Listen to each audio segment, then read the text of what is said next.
Can I have everybody's attention, please? If you're standing, there's plenty of seats over here.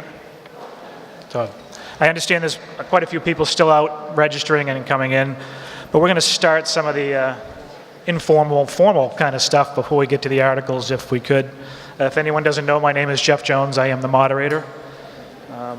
There is a quorum present at this time, so I will officially open the meeting.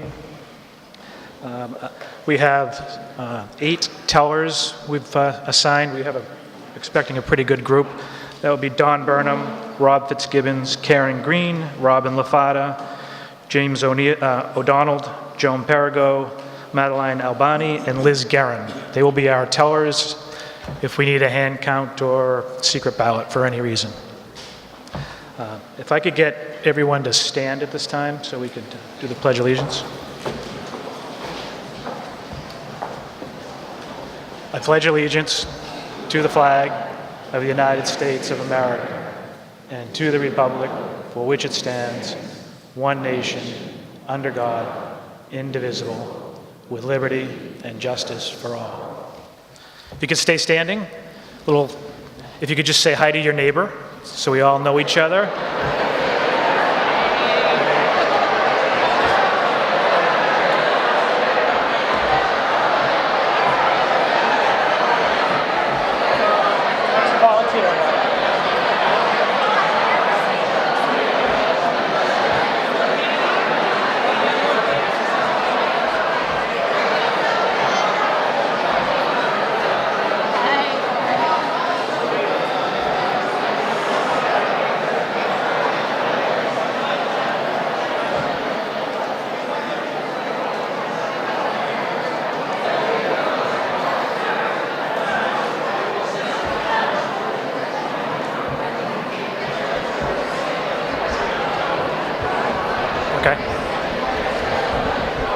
Okay, enough. You'd like each other way too much. Please stay standing one more time. We're going to have a moment of silence for 3 individuals that have passed away since the last, from Essex. We have Evelyn Hickey, Joseph Guerin, and Thame Sims. If we could just take a moment to remember them.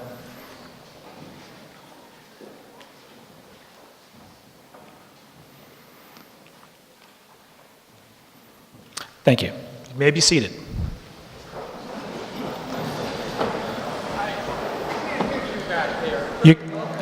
You can't hear me? Can you hear me back there? Yes? Okay. Thank you. I think I have one retiring committee member. I think Michelle Dyer has decided not to run on the Finance Committee. So thanking her for her service.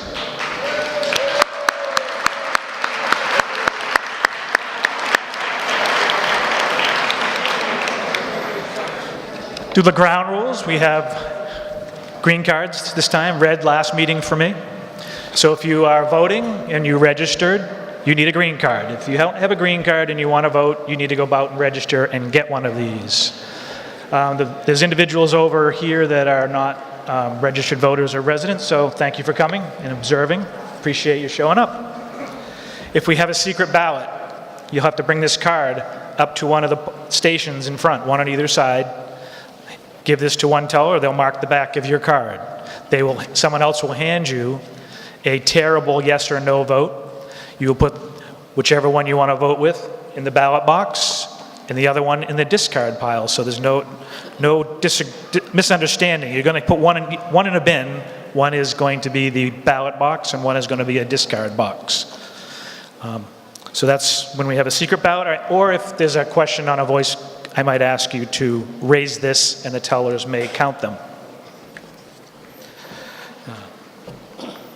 We also have a bunch of individuals, because we have a specific article that's kind of important. We have groups of school committee members from both towns. We have the school building committee members from both towns. And we have certain individuals that will probably speak to certain articles or help us out. The 2 that always are here, we have Brendan Zabricki, town administrator. We have Greg Corbo. Do you have any other one?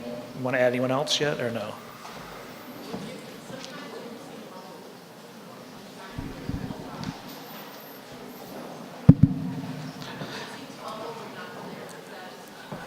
I'm not sure. I'm trying to speak as clearly as I can. We also have Pam Bodwin from the school district, Avi Urbis, businessman from the school district. We have, let's see, we have Lauren, is it Brarin? We have Steve Brown and Christine Schefferman and Mike Burton, all from these consultants for the school building. I don't think I missed anyone. Anyone I missed? Anyone wants to? No? Okay. I will take a motion to read the warrant. Is there a second? All those in favor? It's a motion to waive the reading. Sorry.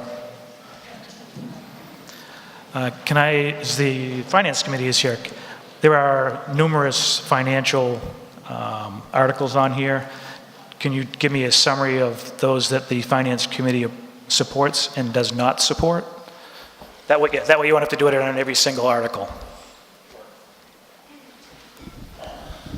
Ben Buttrick, Chair of the Finance Committee. We've reviewed all of the financial articles and support all of them. Thank you. You're welcome.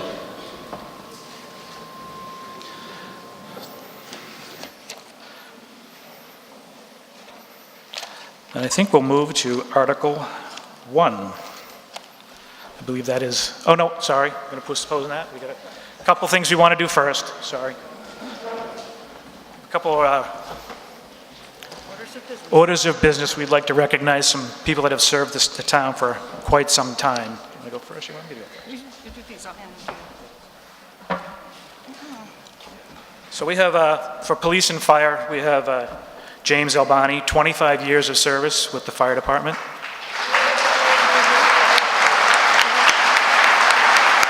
Not here?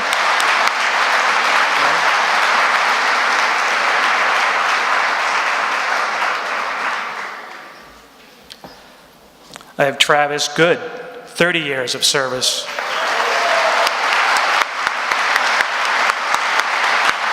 No?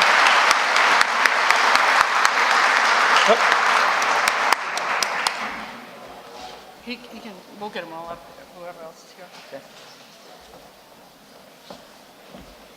Thank you so much. Thanks.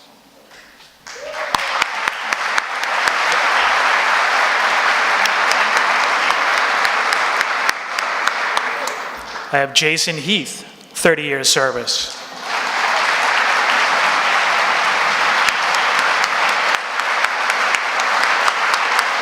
I don't see him.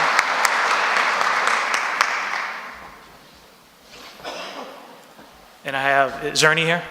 Ernie Nieberly, 35 years.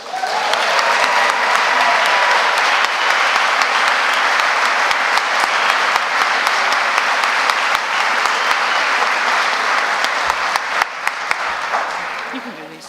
What's that? A non-fire personnel, I have Dottie Elwell with 30 years of service as well.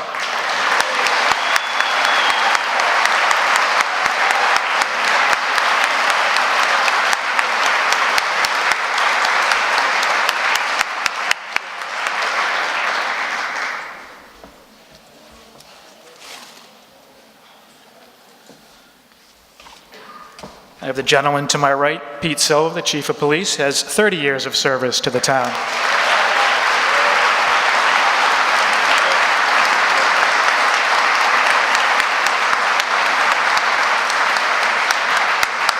Yep. You want to do Paul first? Doesn't matter. No, go ahead. Our next award, we have a Volunteer and Employee of the Year. So I'll be presenting the Volunteer of the Year award. And it goes to a woman who has served on the school committee for years and years and chaired it, and now chairs the school building committee, Annie Cameron.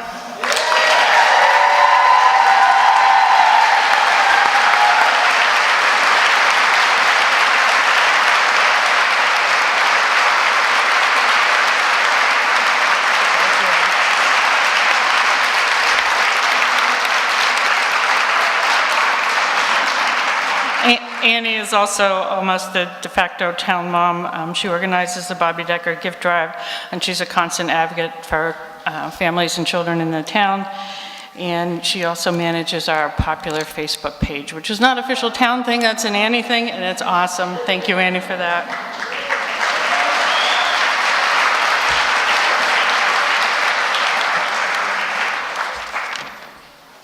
And I have the distinct pleasure of awarding the Employee of the Year Award to Sergeant Paul Francis.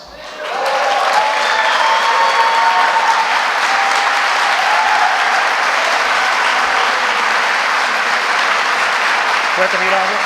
Want me to read all this? There's a balloon. So I just want to read a couple things about Paul. Paul began with the town in 1995 when he became employee of the police department.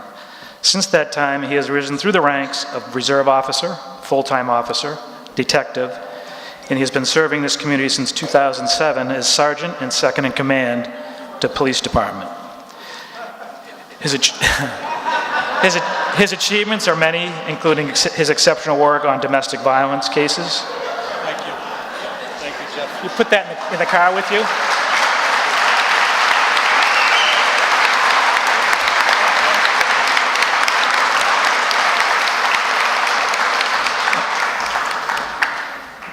Uh-oh.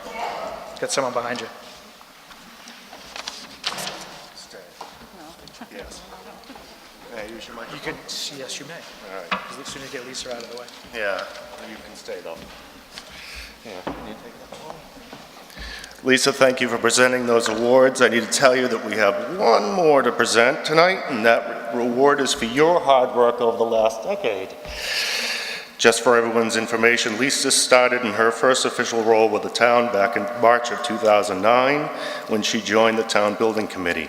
She has been very active on that committee ever since, most of the time as its chairman. This very town meeting will be considering what the committee's latest recommendation. As most of you know, Lisa is also the present chairman of the Board of Selectmen and has been for some time. She was first elected to the position of selectman back in 2010, and she has contributed much to the town as selectman, especially lending her expertise as a practicing structural engineer. Whether it was helping to work through some of the complexities associated with the reconstruction of Route 133, the Town Hall renovation project, or the recent emergency repairs of the Essex River Bridge, just to name a few. Lisa has always jumped right in. Lisa has also been involved over the years with the Long-Term Planning Committee, the Strategic Planning Committee, the School Building Committee, another topic on the warrant tonight, and many groups and committees dealing with coastal issues. For those and many other contributions, it is my pleasure to present you tonight with an award for distinguished service to the town of Essex.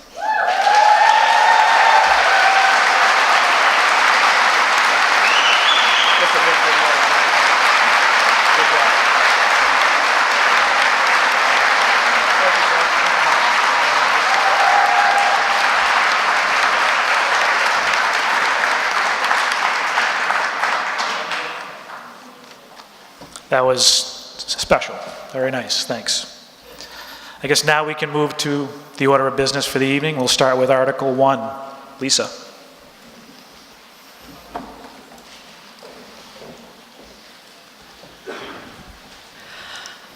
Hi, thank you. I, Lisa O'Donnell, move that the town vote to ratify the votes taken pursuant to Articles 7 through 9 on the warrant for the special town meeting that was held on August 27, 2018, as shown in the fall town meeting warrant. Is there a second? Discussion? At the time we had the special town meeting in August and we approved the 3 articles that are listed on the warrant, 7, 8, and 9, free cash had not yet been certified. Free cash is now certified, so this vote just reaffirms the votes that we took on those 3 articles in August. Any further discussion? Seeing none, all those in favor of Article 1? Aye. Opposed? It passes. Article 2, Scott DeWitt. Oh, Trescott, I'm sorry. I'm gonna move 7 up now. Hold off, Scott, please. I, Lisa O'Donnell, move that Article 7 be considered before Article 2. Is there a second? All those in favor? Opposed? The ayes have it. Article 7, Annie Cameron. Hi, ready? I, Annie Cameron, move that the town hereby approve the $52,232,925 borrowing authorized by the Manchester Essex Regional School District for the purpose of paying costs of the Manchester Memorial Elementary School new school construction project for replacement of the school at 43 Lincoln Street in Manchester by the Sea, Massachusetts, including the payment of all costs incidental or related thereto, which school facility shall have an anticipated useful life as an educational facility for the instruction of school children of at least 50 years, and for which the district may be eligible for a school construction grant from the Massachusetts School Building Authority. Said amount to be expended at the direction of the School Building Committee. That the town acknowledges that the MSBA's grant program is a non-entitlement discretionary program based on need as determined by the MSBA, and any project costs the district incurs in excess of any grant approved by and received from the MSBA shall be the sole responsibility of the district and its member municipalities. Provided further that any grant the district may receive from the MSBA for the project shall not exceed the lesser of 35 and 93/100% of eligible approved project costs as determined by the MSBA, and the total maximum grant amount determined by the MSBA. Provided that the approval of the district's borrowing by this vote shall be subject to and contingent upon an affirmative vote of the town to exempt its allocable share of the amounts required for the payment of interest and principal on said borrowing from the limitations on taxes imposed by Mass General Law 59, Section 21C, Proposition 2.5, and that the amount of borrowing authorized by the district shall be reduced by any grant amount set forth in the project funding agreement that may be executed between the district and the MSBA. That was awful. Is there a second to that? I'm sure there'll be discussion. Before we start, this article happens to be a 2/3 vote in its two parts. We have this article tonight, and then we have a ballot question on November 6th. So because it's borrowing, it's a two-part series here. We have the 2/3 vote on this article, and then it needs to pass at the ballot as well, which is a majority. So, Annie? Hi, sure. And I have some friends who are joining me. Yes, we're going to have some presenters of this, some consultants for the school committee. Great. Thank you. I'm Annie Cameron, 23 Pickering Street. I'm on the school committee and the school building committee. I work as a product manager in the K-12 market. So, and I'm starting this off. I'm here to ask you for your support for the school committee proposal developed by this Memorial School Building Committee to replace a 67-year-old memorial school in Manchester. Each of you should have received a quick reference sheet tonight, and you also would have received a mailer from the school district in the past week with more detailed information. The memorial school, unlike the building you're sitting in, is a timber-framed building with all the features that many buildings built in the 50s have: lead paint, asbestos, an inadequate electrical system, a flat, leaky rubber roof, and single-pane glass. It's a failing building that is costing us too much money to maintain. When we regionalized in 2000, we knew that our schools were old, and we had a sense of the order in which we would have to replace them. The high school first, Memorial second, and Essex third. The school committee is acting on those priorities. Since regionalization, we rebuilt the high school, studied the condition of our two elementary schools, and found that our initial assessment was true. Memorial was in most need, and we set a course to determine how to fix it. We affirmed the language in the regional agreement, which requires that each town maintain its own elementary school, by conducting a study in 2013. 600 respondents articulated a clear preference to keep their neighborhood schools. We then submitted a statement of interest to the MSBA, and Memorial School was accepted into the program on its first application. In 2016, we came to the two towns asking for $650,000 to conduct a feasibility study and established a building committee of 18 people, among which are 4 administrators and 7 residents from each member of the town. Those residents consist of educators, professionals, and construction industry experts. The proposed plan is estimated to cost $52 million, with a $12 million estimated reimbursement from the MSBA. The remaining $40 million will be divided according to the capital apportionment formula in the regional agreement, 2/3 to Manchester and 1/3 to Essex. That is consistent throughout the region. So when we go to build this building, it's the same reimbursement, or the same formula. 2/3 Manchester, 1/3 Essex. Before I turn the podium over to my friend Charlie Hay to talk to you more about the feasibility process, I want us all to remember that the Memorial School is home to kids ages 4 to 10. This is their school, and it's in terrible, awful condition. I don't know if you saw the video when you came in, but it's a terrible building.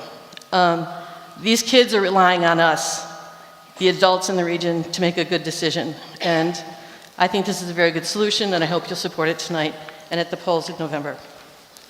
So Charlie's going to talk. So we're gonna have some presentations from some consultants for the school.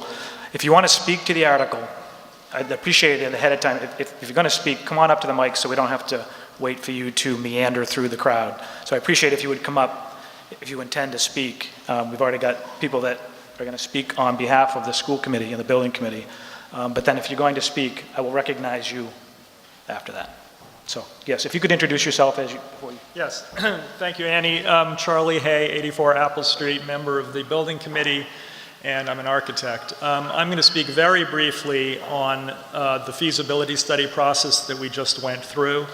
And I think it's really important to remember that the Massachusetts School Building Authority's process is very prescriptive, very formalized. So every district in Massachusetts which goes forward with a school project follows essentially the exact same protocol, and that's inclusive of both process and things like how big the building has to be and these kind of topics.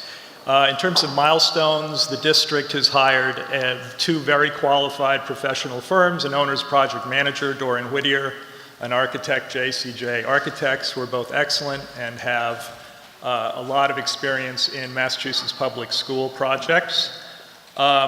The MSBA requires certain process as you go forward with one of these feasibility studies. You have to look at a renovation to the existing building, the Memorial School. You have to look at a renovation addition to the Memorial School, and you have to look at a replacement of the Memorial School. That's the process. In addition, the MSBA asks the district to look at whether there's any alternative sites out there.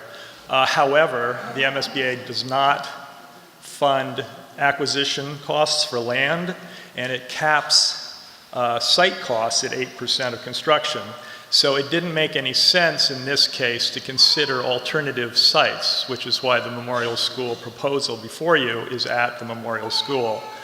Of the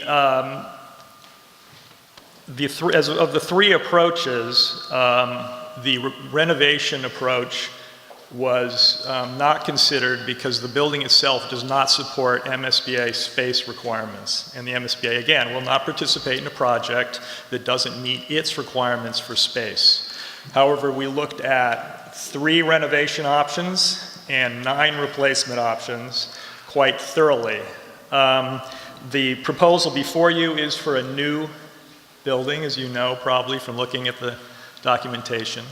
The decision to select the project that has been being proposed is based on multiple criteria, but construction cost, trying to limit disruption to students during the construction process, creating an efficient building which supports 21st century education and supports the district's educational goals, and trying to maximize community dollars in terms of lifespan of the building ultimately. The building has had extensive cost analysis, so the cost before you was developed using 2 independent cost estimators. In addition, the district has brought on a construction manager at risk, W.T. Rich, to give feedback from the marketplace and to give advice on phasing and construction schedule and logistics. So, in closing, this is a Reader's Digest version of this process, but it's a very thorough process with a lot of professional eyes on it, and the MSBA does not support projects that don't go through a process like this. So I'm going to hand it over to Tyler Verdon to talk more about the Memorial School and the construction process. Thank you, Mr. Moderator. Tyler Verdon, 2 Maple Street. I'm an Essex dad, a building committee member, and a project executive with a local firm. I'd like to just talk briefly about how our 2 elementary buildings were first built and the difference between them, and why we're recommending replacement of the Memorial School building first. I'll also just mention a little bit about how we intend to use the unique site where the Memorial Building currently sits to our advantage, and phase the construction so the kids are only moved once and they stay in classrooms 100% of the time. Our school building here in Essex was built very traditionally in 1958. Like Annie said, concrete and cement blocks, brick exteriors, relatively few windows, flat roof in a simple square form. By comparison, it remains strong and continues to stand the test of time. By comparison, our building in Manchester, 7 years older, built in 1951, had a focus on architectural form. It has wooden structural components, independent wings, classrooms on only one side of a corridor, a little less efficient space-wise, but it provides a lot more outdoor light. There's continuous windows on basically all sides of the building and up high on the roof. And sloped roofs and stepped corridors. Different heights in corridors, steps, or ramps. It was a great building, but its core materials are now failing. The point is, over time, as buildings get older, differences in building materials and those design decisions can dictate our approach today by observing the following: recurring maintenance issues, breakdown of materials, challenges meeting new codes such as accessibility and safety, and of course, increasing maintenance costs.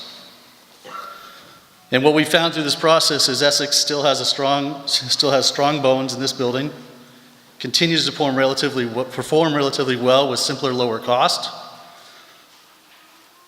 maintenance now and in the future projected ahead. While the bones of Manchester are now 67 years old and failing, the current challenges there with maintenance are big ticket items involving large capital expenditures, core pieces such as failing heating systems, failing wood structure, single pane windows, as we mentioned, accessibility issues that are very expensive to solve and complicated to solve, and concerns about health and life safety. As for phasing of the project, Memorial School's existing wings sprawl out over most of the 14-acre-ish site, therefore limiting a lot of the usable space. It makes it challenging to find opportunities for new building footprints around an occupied school. Therefore, the construction of the new school, proposed school, would be done in phases, roughly as follows: demolish the wings partially, build a 3-story classroom wing between the existing wings, and delay the demolition of the cafeteria, gym, and auditorium until the new building is 100% complete. This way, as I said, kids are only moved one time from the existing classrooms to new classrooms in 1 year of construction, and the kids do not miss out on any gym or auditorium enrichment programs during construction. I'll hand it over to Jake Foster, who's going to speak a bit more about how the proposed building supports the educational program. Thank you. Good evening. I'm Jake Foster, 15 School Street, a parent representative on the building committee and an educational professional focused on STEM education in schools across the state. This building has been designed to enable the high-quality education we expect for all our students. The building maintains valued aspects of the current educational program and provides enhancements that are needed into the future. Each element of the building supports the educational program, a requirement of MSBA, as was discussed earlier, which closely reviews the plans to confirm this. In particular, these elements have been highlighted. The number of classrooms maintains 3 sections per grade, which is typical for Memorial School. These new classrooms are large enough for core curriculum activities and the variety of learning centers a modern classroom requires. 2 project rooms provide for project-based learning across the curriculum, with space and flexibility for engaging students in ways that the current building cannot support. When a population bubble occurs again, these rooms can temporarily accommodate additional class sections.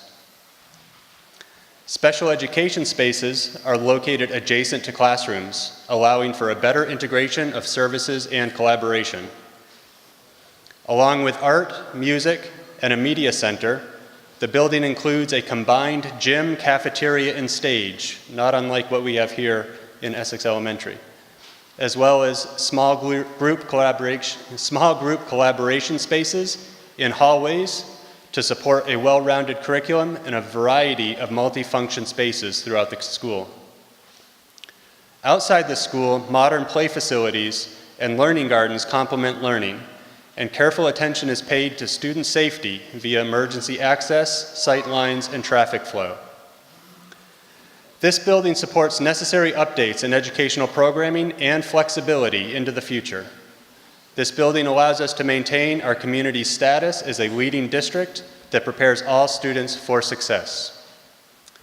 I'd like to bring Lisa. Lisa O'Donnell, 15 Island.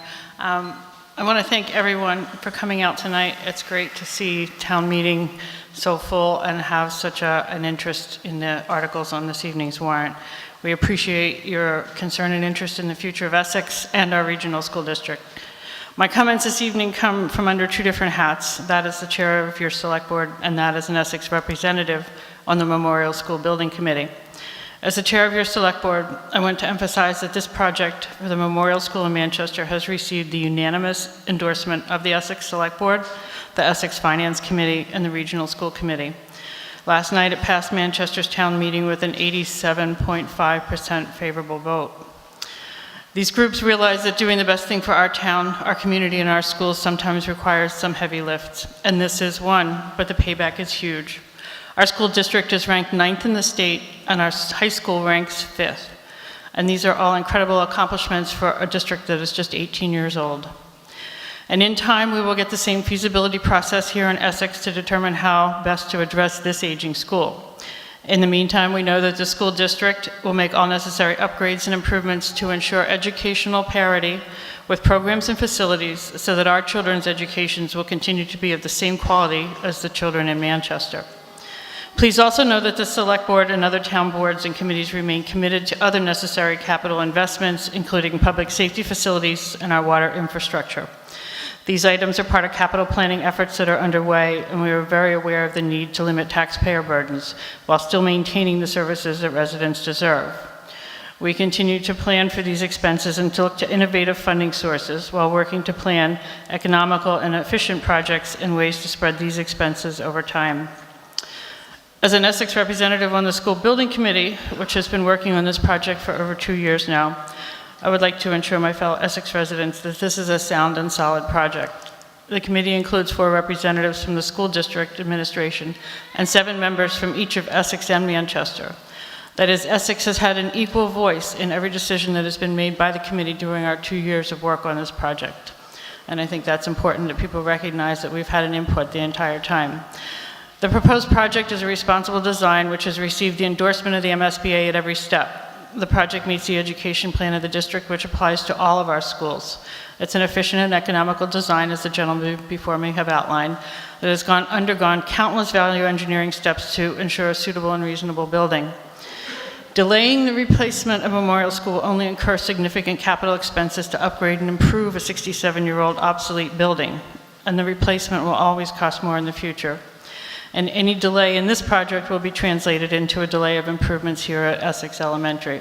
So if we don't start this replacement now, we'll literally be throwing good money after bad for the foreseeable future, and that's not responsible municipal management.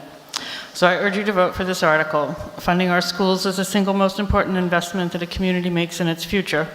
Funding education is how a community ensures a vibrant future, and investment in education is always the right thing to do. I hope you support this article. It's our children and our future. Thank you. Over here. My name is Kate Koch-Sundquist. I have lived in Essex for 12 years. I hold a master's degree in elementary education. I'm a member of the Essex Youth Commission, and I'm an Essex parent. So it's from those four perspectives that I'm speaking to you tonight. I'm an educator, I'm a parent, I'm a youth advocate, and I'm also a taxpayer. I want to quickly address the argument that I keep hearing that we should have one large regionalized elementary school in our district. In the interest of keeping it brief, there are 6 reasons why we need to keep our neighborhood schools. 1, they build stronger community because families can more easily connect. The Youth Commission frequently hears that families want more of a sense of community in Essex. Neighborhood schools are a backbone to that. 2, it builds stronger elementary schools. Families can more easily volunteer in the classroom and communicate with their students, teachers face to face. 3, children spend less time riding the bus. 4, transportation costs are reduced. 5, we already own the land. And 6, it's what the community wants. A previous survey revealed overwhelming support for neighborhood elementary schools, and Manchester reinforced their support last night by voting at a margin of 647 to 92 to rebuild their own neighborhood schools. From a personal perspective, neighborhood schools are the reason that many of us are here. I grew up in Falmouth, Massachusetts. It's a town 10 times the size of Essex, but we still had neighborhood schools. I could walk to school. My parents knew my classmates. They knew my teachers. They knew the business owners who I passed on my way to and from school. My children are little. They're just in kindergarten and first grade, and I want this same sense of community, safety, and belonging for them. This is part of why we choose to live here. I want parents calling out their car windows, telling my kids to zip up their coats, tie their shoes, and put their bike helmets back on. Those of you who grew up in Essex probably remember that same thing, though maybe not the bike helmets. These are the privileges of living in a small town. This is why we love where we live. We only have to look down Route 133 to Ipswich to see what happens when a community says no to investing in their schools. I followed the school vote closely in Ipswich because we have family there. For those who don't know, there are 2 elementary schools in Ipswich. The Winthrop School was built in 1956, and it qualified for state assistance to be rebuilt, just as Memorial in Manchester has qualified. However, Ipswich turned down the idea of rebuilding Winthrop first because many feared that Doyon, the other elementary school, would never get its turn. They didn't want to take that risk. Then, voters turned down the option for a single large elementary school also. So now Ipswich is back at square one. They have no options left. They are pouring millions of dollars into repairs on a failing structure that will inevitably have to be replaced. Both schools continue to deteriorate, and meanwhile, construction costs are skyrocketing. There will literally never be a cheaper time to build a new school than right now. Look where we are. There's no single school option for Mersey. Our regional agreement stipulates that we will continue to operate 2 elementary schools. We have only one option, which is to rebuild our neighborhood schools, and it only makes sense for the school with rainwater pouring from its light fixtures and literal holes through the walls to be replaced first. Let us learn from the mistakes of our friends in Ipswich and approve the option that we do have, one that we have spent years and $650,000 on already.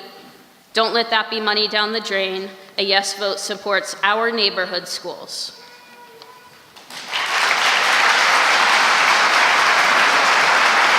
I think he was here first. You were here before. Go ahead, you were on. Do you want to go? I'll go and then you can go. Okay. Go ahead. Okay. You're gonna. Yeah, my name is Ben Buttrick, and I'm chair of the Finance Committee here in Essex, and I just wanted to say that I just wanted to address some of the financial issues that I think are probably on everyone's mind as we talk about this. The Finance Committee unanimously supports this project and has carefully considered the financial impact on the town. We recognize the material tax impact on the project and to the residents of Essex, and I can assure you that all of us volunteering are careful in monitoring each penny that flows through this town. We realize there are other capital expenditures ahead of us, including public safety, infrastructure, and our new elementary school here. We've been taking care in mapping the debt schedule of the town to stage and optimize this expense burden over the coming decades.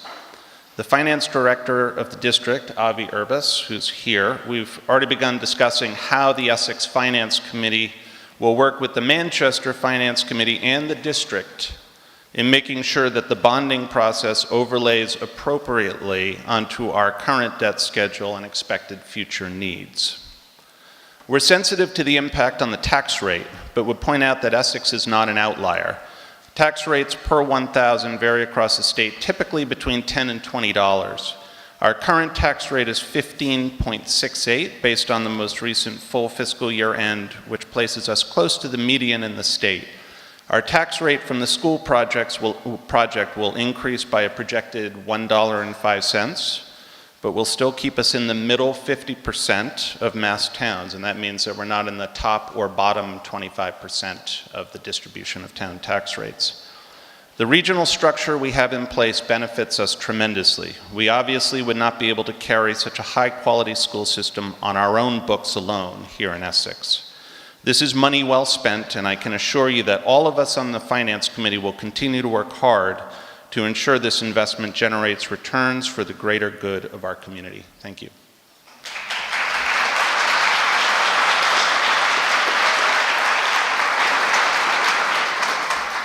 Thank you, Mr. Moderator. Hi, my name is Guy Bradford.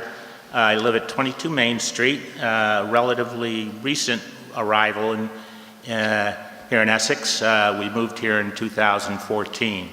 As a newbie, I wanted to try to understand a little bit about the process that's going on here in terms of how this project is to be funded and how we are paying for it.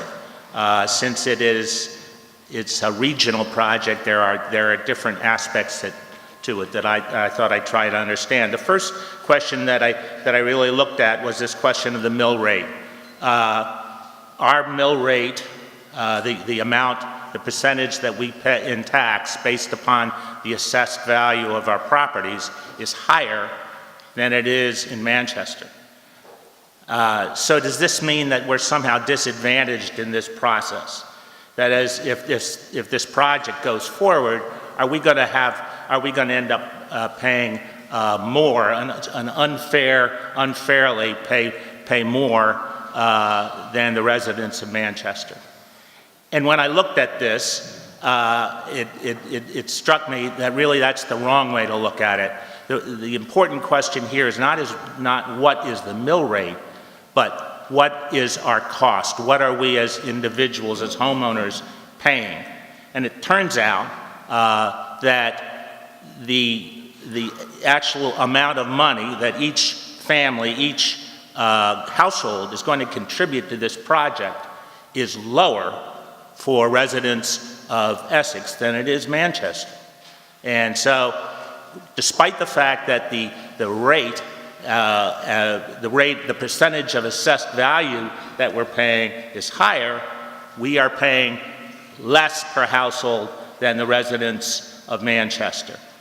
I mean, quite frankly, the reason for that is when you stop and think, the value of property in Manchester is much, much higher than it is in Essex. So if you look at the rate that you're going to have to pay as a percentage of that assessed value, the folks in Manchester are going to have a lower rate. That just makes sense. That doesn't mean they're paying less. Because of the breakdown of the way the regional school district contract works, we have this 2/3, 1/3 division of the cost between the two towns for capital costs. That favors us. So we come out of this ahead, I think, when you look at the mill rate. The second question I wanted to sort of look at is, let's suppose, hopefully, that this project goes through. Our educational experience here in the district is improved. It's a better town to live in. More people want to move here. And guess what? The value of properties go up. Well, so is this going to hurt me? Am I now going to have since I'm paying property on the value of my home, am I going to have to pay more taxes? And once again, the answer to that is no. And the reason is pretty simple. Value of my property is going up, but the value of everyone else's property in Essex is also going up, probably by just about an equal amount. So that if you look at the value of my property as compared to the total value of the property in the town, it's the same. So if everyone's property value goes up and the town has a much greater total assessed value, all our mill rates are going to go down. And they're going to go down, theoretically, to even out the amount of tax that we end up paying. So it's a win-win, really. The value of our property goes up, but there's no direct effect on the tax that we pay. Again, the tax we pay is based on the amount of money we spend. The third and last question that I wanted to address was, well, suppose this passes and we go ahead and pass this for our friends in Manchester. What's to assure that they're going to step up 6, 7, 8 years from now when we come back to this process and look to improve or do substantial work on our school here? And the fact of the matter is, if you stop and think that every dollar we spend, every capital improvement dollar that's spent on our school going forward, 2/3 of that dollar is going to be paid by the town of Manchester. That's 30 seconds. So I think the town of Manchester, despite, in addition to the fact that it's the right thing to do, the good thing to do, they'd be crazy. I think somebody used the phrase before, it would be paying good money after bad, not to go ahead and work with us in the same kind of process that we went through here. Thank you.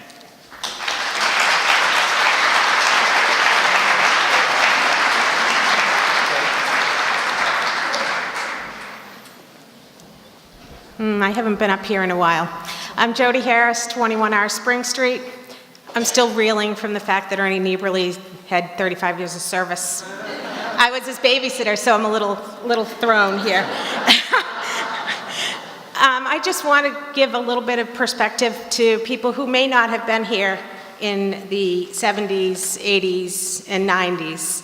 Essex did not have a home for their high school students. We went to Gloucester as a tuition student. I went to Gloucester.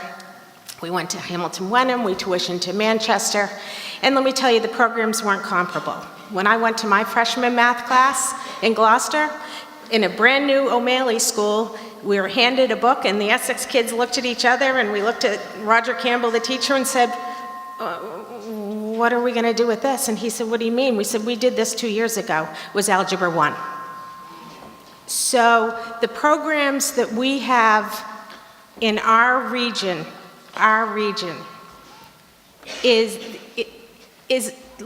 they're leaps and bounds from what we came from before. We need continuity for our students. They didn't have it before. Your brother may have gone to Gloucester, your sister may have gone to Hamilton Wenham, and the next one may have gone to Manchester. Nobody had the same school as an alma mater. So this is important. To me, that's important, but it's not the only important thing. The Regionalization Committee formed in, I think, 98. I was asked to join in 99. That group of people did due diligence like you read about. They exhausted every avenue. They looked at every possibility. We looked at other towns. We looked at all, and I didn't do most of the work. I came on the backside. But that group of people from both Manchester and Essex really did a great job, just like this building committee, just like our school committee does, to look at what the options were. And we did not have a lot of options, and they weren't always great options. Going into regionalization, we were very nervous about how people were going to view it. Were they going to vote for it? So the Regionalization Study Committee, we held 7 forums, and 3 in each town and 1 for the teachers, the staff of both towns. to flesh out, what are the issues? What are you looking for? What's important to you? And one of the most important things were young students staying in each town. And that was really, I think, probably one of the main pieces that gave parents peace of mind. Both of my kids are older, they're 30 and 27. I am paying taxes just like everybody else, but the school is the heart of a community. These are the people who we're educating who are going to take your seats. Maybe it's not here, maybe it's next door, but they will become Jeff Jones. They will, okay, not Jeff. That's sad. Sorry, I was crazy. Pick someone else. They'll become Lisa. Is that okay, Lisa? Yeah, they'll become the chief. This district provides us with governance. It provides us with a home for our students, a permanent home. We have a strong regional agreement, and we walked into this agreement knowing that we needed to build a high school. And by the way, people, that didn't happen the first time around. It was voted down the first time, and it got exponentially more expensive. So that was 2 rounds. We knew Memorial School was in terrible condition, and I haven't been in the building in years. It was abysmal. In 1999, when I did a walkthrough in that building, and then when I was on the school committee after we regionalized, it was probably one of the worst buildings I'd seen, even not just structurally. I mean, there were pipes in the hallways that should have never been there. They should have been underneath the building, but they weren't. And I asked questions like, why did you do it? Well, it was cheaper. Essex is fortunate. We've had excellent management in our schools. We've had superintendents who've cared about the building. I know this. I went here. My mother was the school librarian here. But they kept the building up. And Memorial School wasn't the same structural building as this building. So 30 seconds. we're prepared. I think we've always been prepared to support the district, to support all of the children, not just the children of Essex, but the 1,385 students, I think is around the count, to give them the best possible place to learn in the healthiest and safest environment and keep the young children in their towns. So again, I urge you, please remember that in 18 years, we built a top-notch regional district, and that's something for all of us to be very, very proud of. So please, I hope you'll support this tonight. I think you couldn't put your money in any better place than with our children.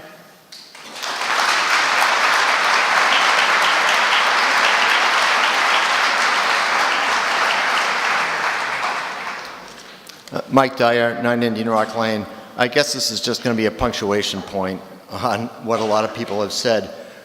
We made a really grand bargain joining this district, and a big part of it was getting full representation on the district school committee with a full say in middle school and high school education, something that Jody referred to, something we didn't have in the years when we were farming out that part of our education to other towns. And I think we really did understand, as Annie Cameron said, that there was going to be a 3-step construction process, and it was well understood what the order of that process would be. The high school, Manchester Memorial, and then Essex Elementary. And I think in the course of whatever it takes, 20 years, 20-something years, we'll see that happen. We already have the benefit, our students already have the benefit of being in this district since its inception and being in a brand new school building for the last 10 years. And I think we'll continue to reap the benefits of that building and being in this district. This town has always supported the schools. I think we've been very strong supporters of the school system. I hope we'll do it again tonight. I do have a couple of basic questions for the town officials. Actually, there's just one. What is the approximate timeline for finishing, getting through the Memorial School project? And do we have an idea what the timeline is in the future for the Essex Elementary School replacement project? Annie, can you handle that one? Sure. We're going to start, if this passes, in 2019. I think the completion should be 2021. I think what we'd like to do is all take a deep breath after that and see where we are. This school is rated a #1 on the MSBA survey, school survey. You can look at that online. So that means that the school is in good condition. So if we wanted to address the school, we have to be accepted into MSBA program. We don't want to forego those dollars. So I think we're looking at the end of the 20s to look at convening a building committee, or I'm sorry, submitting an SOI, a statement of interest to the MSBA, and then we wait until we get in, and then we begin the process. So the high school debt falls off in 2033, and we'd like to be poised and ready to avail ourselves of that. What we want to do is have a steady school capital debt that we don't see highs and lows. So we would like lows, but I don't know if we can have that. So does that make sense? Okay. Thank you. Any other questions? Hi, my name's Lloyd Waits. I'm at 2 Moses Lane in Essex. I'm a little bit of background. I'm currently a PhD student at MIT, and more importantly, I went through the whole school system here, from kindergarten in Essex all the way through 12th grade in Manchester. I was thinking about the investment. A lot of the 2 main arguments that have been made is that, one, that it's a good investment for Essex, and that running some of the numbers, my guess was that if we were to invest the money that we were to use in the memorial school, our return should hopefully be around a factor of 2 or 3 by my estimates. So if we go back and we actually get money back for our elementary school in the 6 to 10 years, we should expect that amount of money back from Manchester, although I don't know what the plans are for the school yet, so I don't know if that's going to be comparable. But also something that I've noticed in the years that I went through the school system there is that one of the main arguments we have here is that Manchester is calling out for our help, right? And that the town needs us and that the school needs us. And how I felt about Manchester is that if Manchester had always wanted our help, then we wouldn't have had the late bus eliminated from our high school. We wouldn't have had outsiders be hired rather than people who had come up from our own elementary school who were qualified for the positions. Our high school wouldn't have been in the center of Manchester, where we paid a large amount for our own high school. And I've felt a lot of the time that Essex has been a bit of an outsider on the decisions for Manchester, despite our school committee being involved. That the actual students in Essex have been a bit subjugated. So helping to pay for this is a bit compromising for me. I think that's an important thing to consider for a lot of the people here, that as a student I always felt like an outsider in Manchester, and so helping to pay for their own school might be a little bit more complicated than just helping students. Thank you.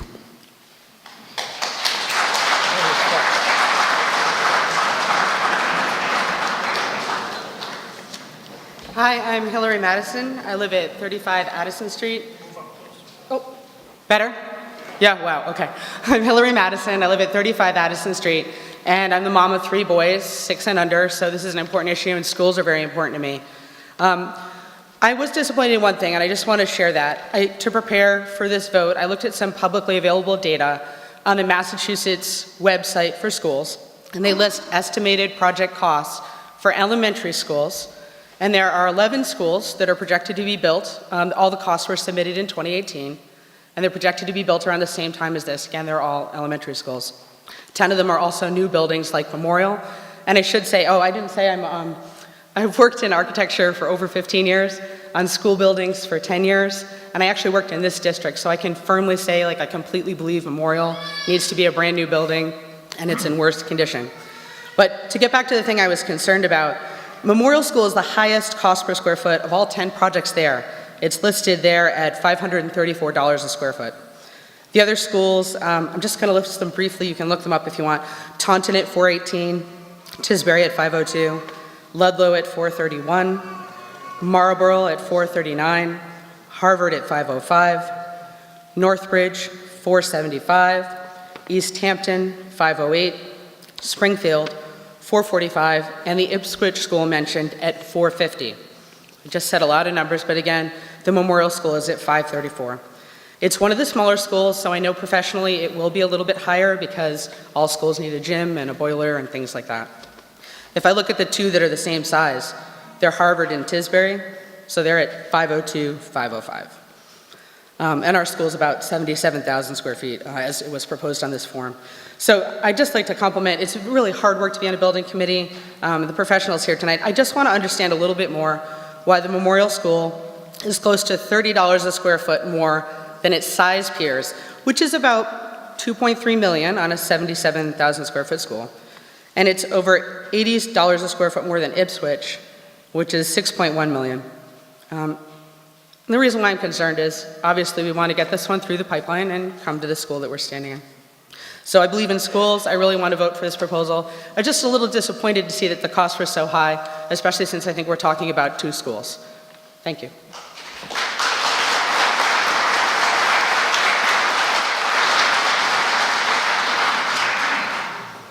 We'd like Steve Brown from Dorn Witter to answer that question.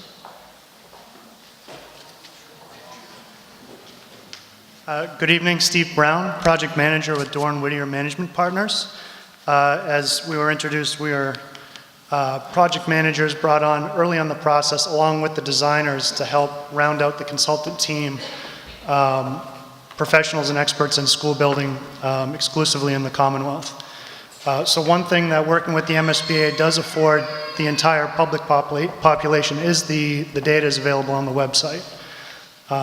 And the data that has been shared, much of which can't be disputed as raw data, I think needs to be kind of put into perspective.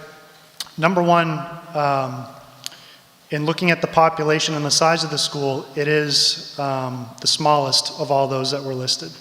So of the school projects that are in the pipeline with the MSBA currently, it is the smallest school at 77,000 square feet.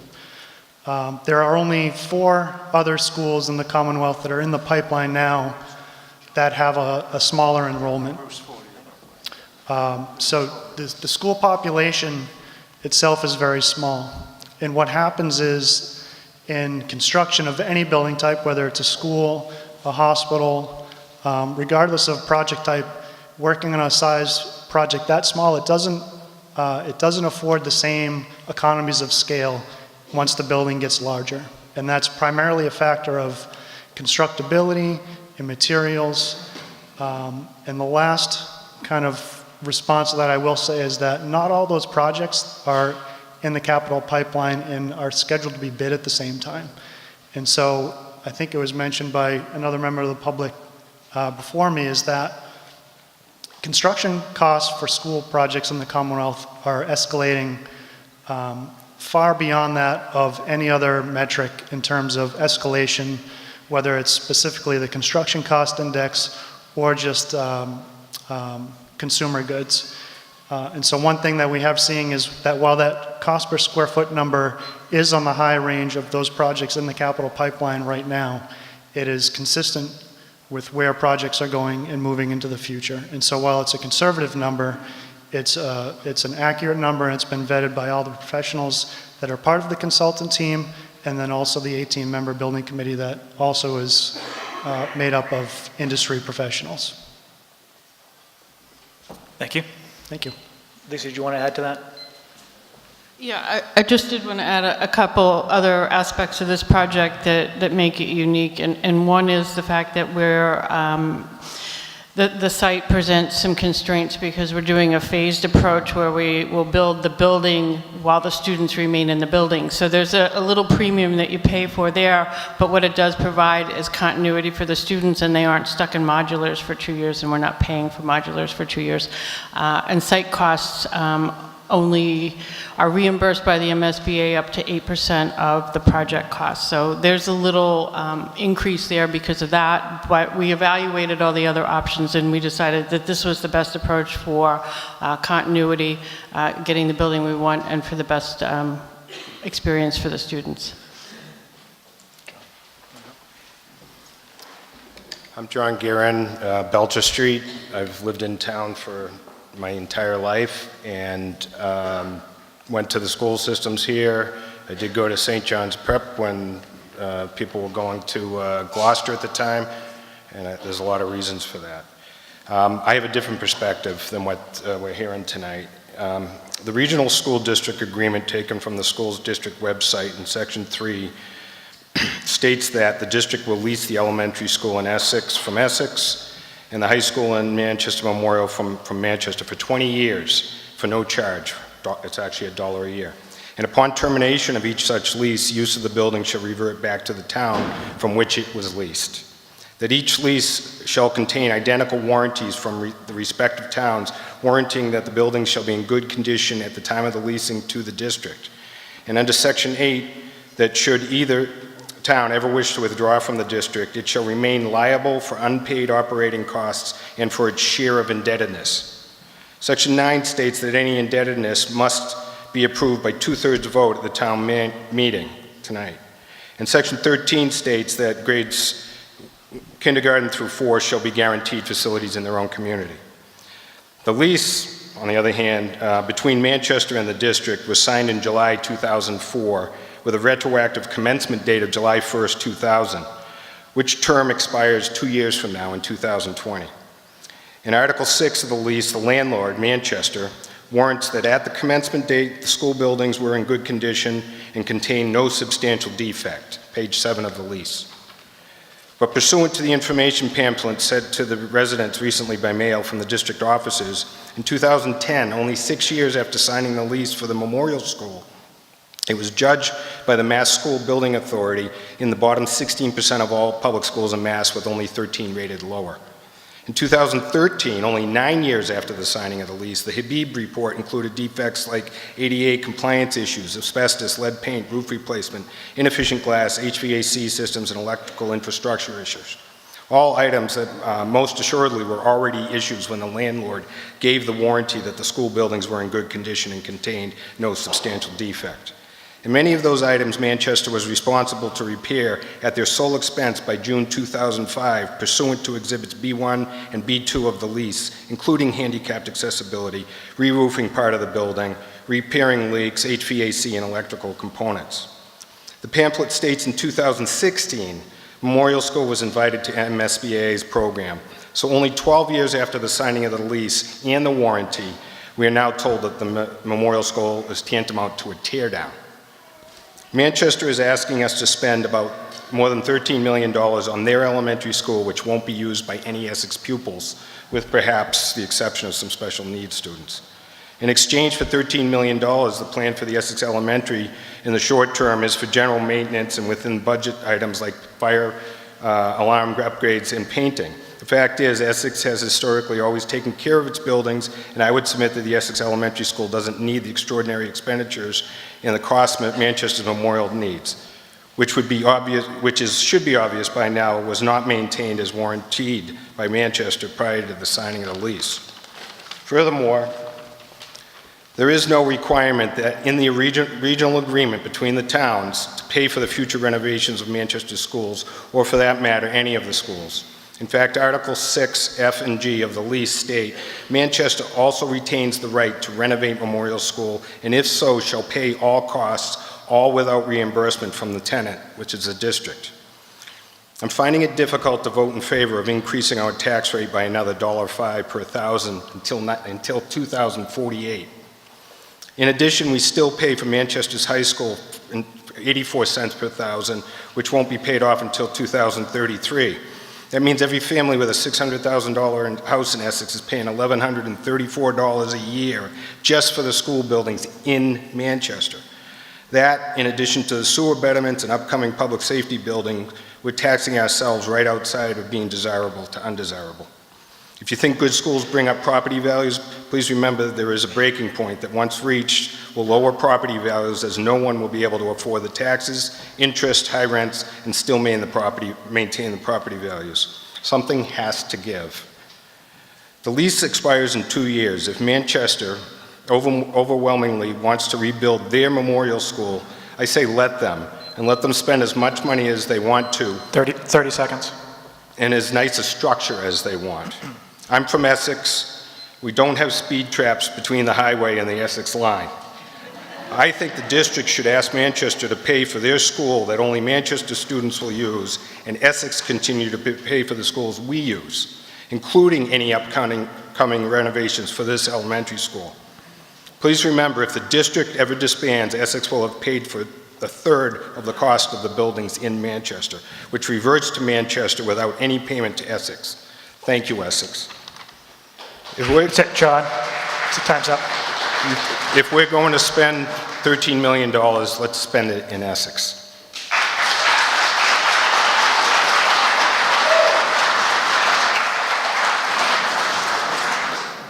Hi, I'm Bruce Fortier here in Essex. The notorious Bruce Fortier. I made the mistake of getting into politics, so I'll never be famous.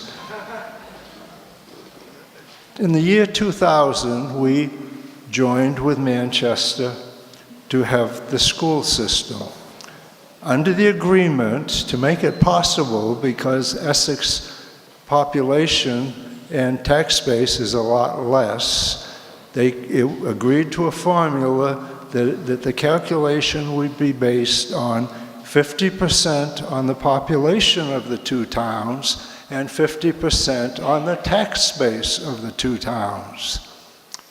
After 3 years, it was discovered by the state auditor that in fact the system that we had agreed to was such that at the time Essex would pay about $10,000 per student and Manchester would pay $11,000.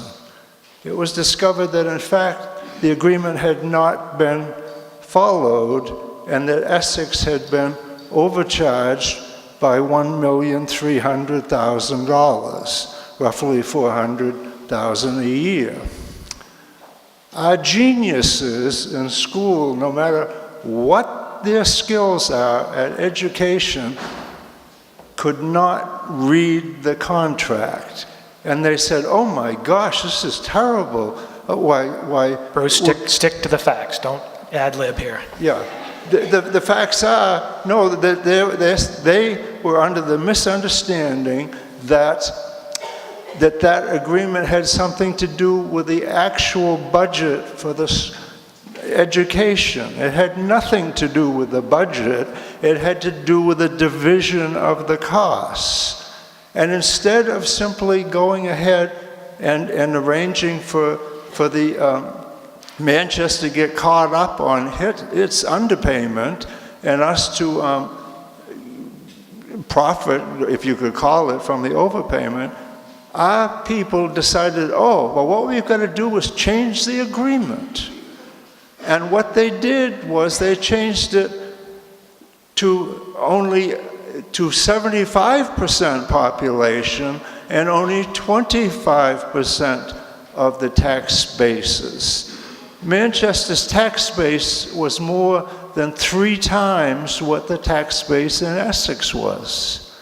As far as I can figure out, now we are actually paying more per student than Manchester is, and now it has gone to the point where in that time period, there's over $10 million that Essex has paid over what it agreed to pay because some people who could not seem to who might be great teachers but were not good on arithmetic, I can tell you, had talked into this change in the agreement. It will continue forever because it takes a 2/3 vote to undo it. Manchester is not going to vote to, gee, we feel bad about this. So that my concern is that as time is going to go on, we're going to continue to be paying, millions of dollars more than we initially agreed to, and Manchester is going to be paying less than it agreed to, and the cost of this additional school is going to obviously be harmful. There's never a decision in any of these processes for the whole system. We're going to have to pay something to improve this building. Instead of having people who say, wait a minute, we don't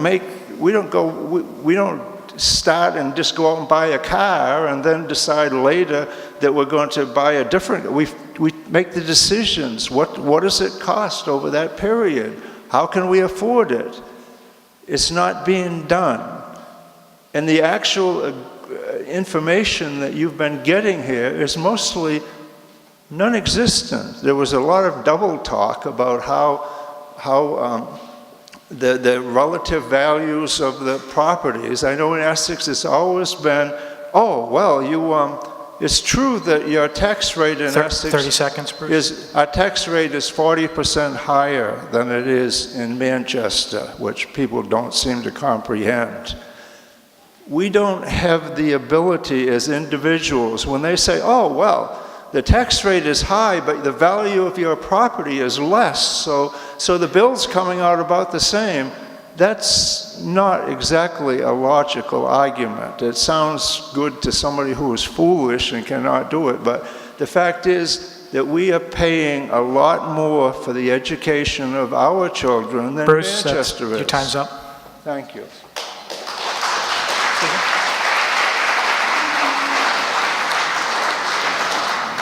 Hi, I'm Susan Gould Coviello, 6 Burnham Court. My epitaph on my gravestone is going to say, it's Manchester Essex Regional School District. And I remind people of that all the time, as you know. It's just one of my things. A couple of quick things. I served on the Regional Study Committee with Mark Lynch, Jody Harris, Annie was on it, a bunch of people from Essex, a bunch of people from Manchester. We really did our due diligence, and I appreciate Jody reminding everybody that that was a really hardworking committee. It was a great committee to work on. I spent some time on the Regional School Committee. I will say in the last 18 years, we've probably had 7 or 8 years of an Essex School Committee person as chair, and I think that's really important for everybody to remember that. We are truly a regional district, and decisions are made regionally. I want to go back to a couple things that John said, and I'm going to forget the first one. Oh, Manchester's not asking us to pay for 1/3 of their building. The district is asking us to pay 1/3 of the building, as is our agreement in the regional district agreement, and I think that's really important to remember. Manchester is not coming to us with their hands out. We're only doing what the regional district is obligated to do, and we're supporting what the school committee wants. So the school committee is asking us to support that building, not Manchester. And I'd like to ask Annie or somebody from the school district exactly what students go over to Manchester, how many kids go over to Manchester, because I think John said we don't have any kids going over there except for some special ed kids. My son is a 27-year-old special ed student, and so I kind of take offense to that, but I would like to hear exactly what programs are in Manchester and how many kids from Essex go to the elementary school. Thank you. Someone answer that? Sure. Do you want to do it? Okay. Hi, I'm Pam Bodwin. I'm the superintendent for Manchester Essex Regional School District. I can't give you the actual head count because we don't really look at the students as Manchester or Essex.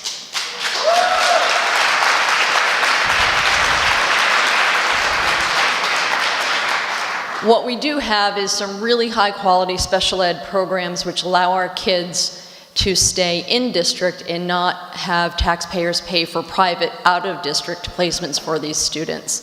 We cohort the students and have a program that is housed here at Essex Elementary, our swing program, which is for our most disabled students. And the Memorial School houses 2 different programs, our SAIL program for social, emotional, and autism spectrum students, and an EARL program which competes with Landmark School because we lost considerable dollars to them for students who took advantage of the proximity of their program.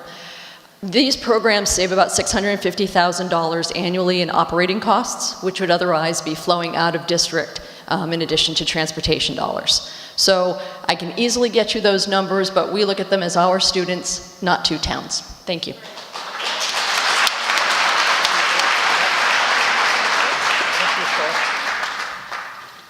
I'm Betsy McKean. I'm 35 Lufkin Point Road. I would like to make a motion to go to a vote. I can do that.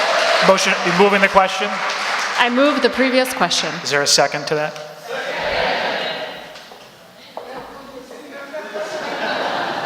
All those in favor of moving the question? Opposed? The motion passes. Now we'll go to the main motion. I'm going to skip a voice count because it's 2/3, and I'm going to ask you to take your green card. And I'm going to go, so if you're up the back in the bleachers, pick a side, pick a section, make a space so the tellers can actually count easily. Same thing back here, if you could pick one section or the other. So all those, I might as well get the tellers first. Are we all ready?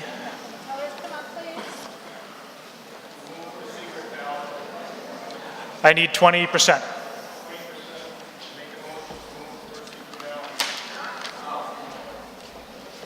There's a motion to have a secret ballot. If that needs to, that can be done with 20% of the voters.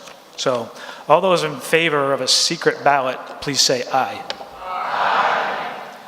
I'm going to say that's 20%. So we're going to go right to a secret ballot. Yes, they do. They will. So how this is going to work, we've got 4 sections. We're going to start with the 2 end sections, and we're going to set up the ballots up front. So you're going to take your green card up to the front of your section.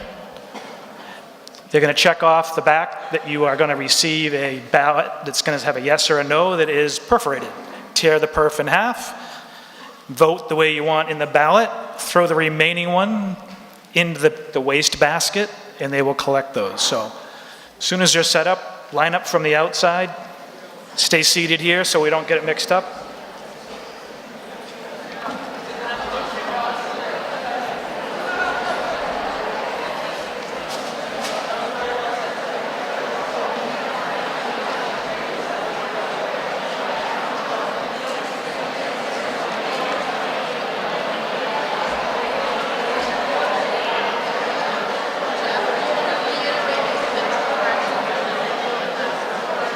The what? I did print twice. And the tellers, can you turn this on? Just to be clear, make sure you tear them in half and put your vote in the ballot box and then the non-vote in the trash barrel that'll be next to it. If you have any questions, ask the tellers at the box. So the 2 ends can start. You can come on up. No? Hold on a second.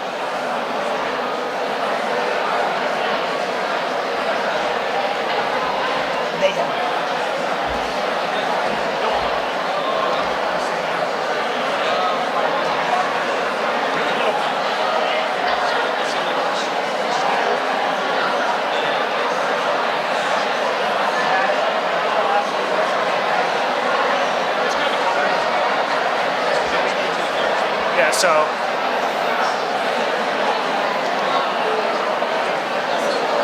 guys almost ready?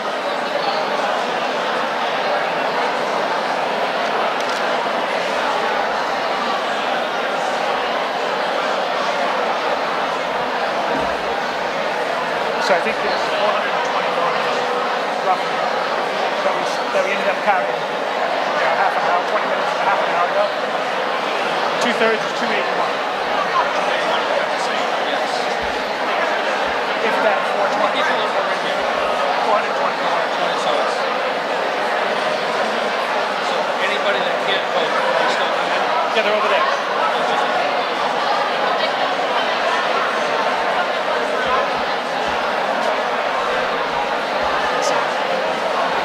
Can I have your attention, please? You need to go around the side. There's only one line. You can't come in from either direction, just one side. You guys got it right. That's good. This group, not so much. Work over that side.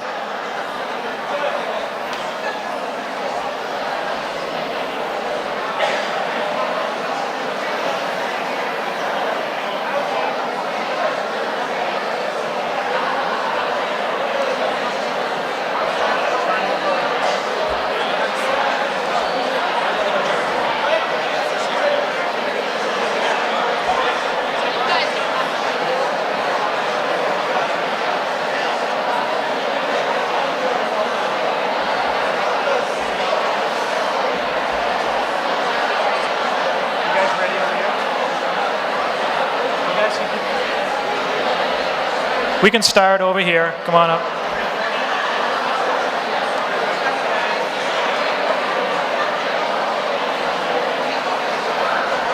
Sure.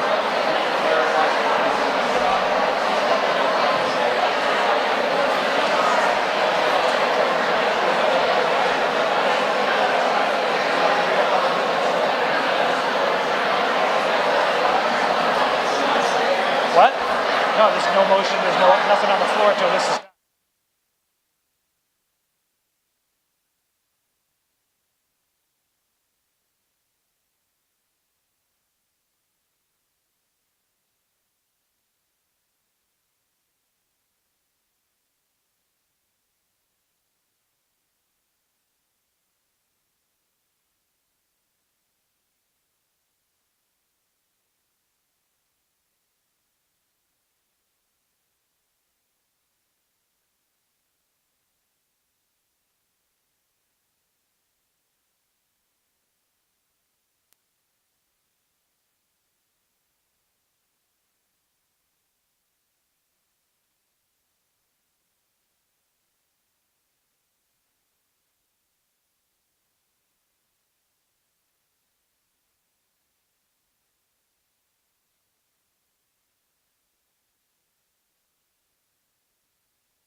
Can I have your attention, please? Can you be quiet for a second? This seems to be a misunderstanding, perhaps. Once you vote, your vote is in. You don't have to stick around to wait for the count. Once you vote, the vote is in. You don't have to stick around for the vote and think that your vote's not going to count. Once your ballot box is in there, your vote counts. And then we're going to move on to the rest of the business while they're counting the ballots. They don't have to stick right here, right? They don't have to stick right here. But once we start, we don't have to have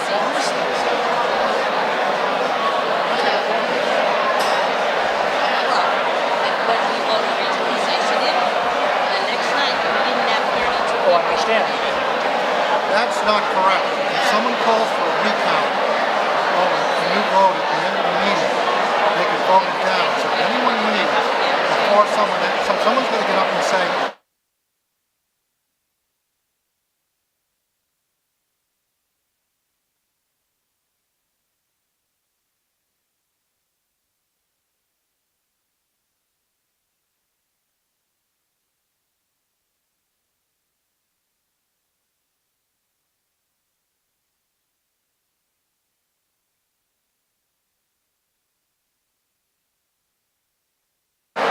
Hold on. Let me make this more clear. I didn't tell you that you could leave after the vote. You can mill around, but you can come back to your seats after you vote. I'm not asking you to leave. I'm asking you to stick around, but you don't have to stay right here. What?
Could we clear the aisles so people can move freely?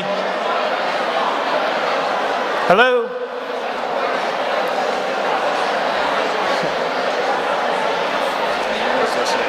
I know.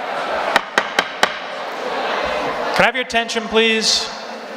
Can we try and peek it a little down? I need to keep the aisles clear so people can get back to their seats, please. All the aisles clear. Once you voted, move to your seat or move off. That's not in the aisles, please. I just wanted you to see this because I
Now I'm getting really annoyed. You guys are not listening. To let people vote, you need to get out of the aisles so they can vote. So please do that. This will move a lot quicker.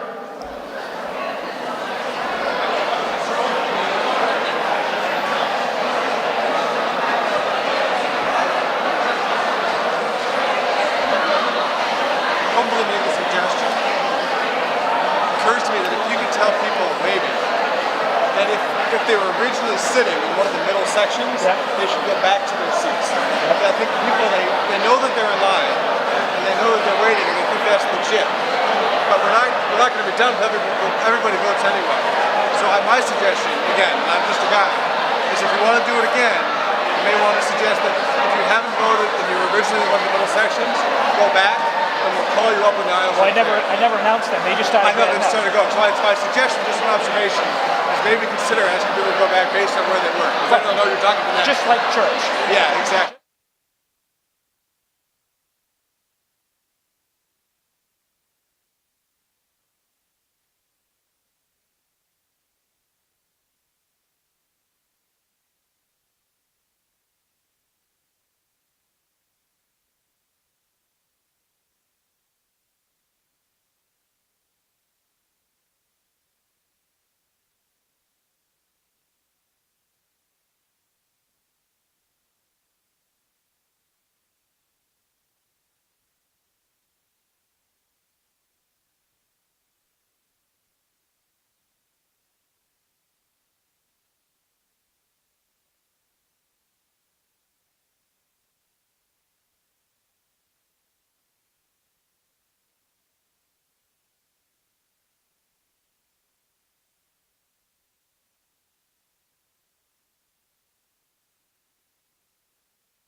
I have your attention, please?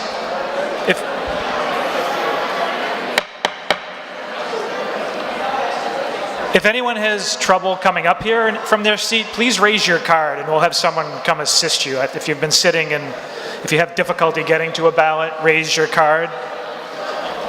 And on a positive note, the Red Sox did win.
Has everyone that is not in line voted? Everyone good? Everyone all set?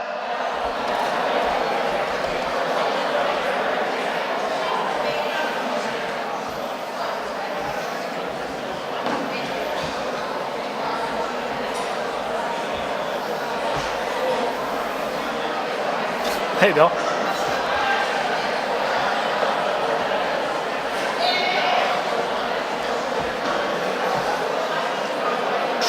If you could all take your seats, I believe everyone has voted.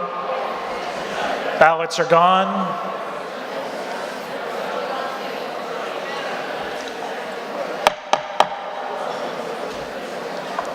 What is it?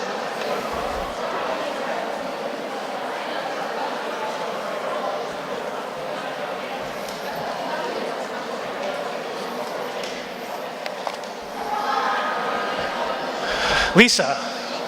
Jeff. I, Lisa O'Donnell, am resuming the meeting. Move that Article 5 be considered before Article 2. Is there a second? All those in favor? Any opposed? Motion passes. Article 5. I, Lisa O'Donnell, move that the town vote to transfer from sale of real estate fund the sum of $637,000 to retain the services of a designer to assist the town and its owner project manager, OPM, with the development and comparison of various design options for the future renovation and/or replacement of the town's existing public safety building, either at the existing site or some other site, either as a combined facility on one site or as separate police and fire facilities on separate sites, and further to develop design plans and an associated cost estimate for the recommended option through the 60% construction document CD design phase, including all costs incidental or related thereto. Is there a second? Any discussion?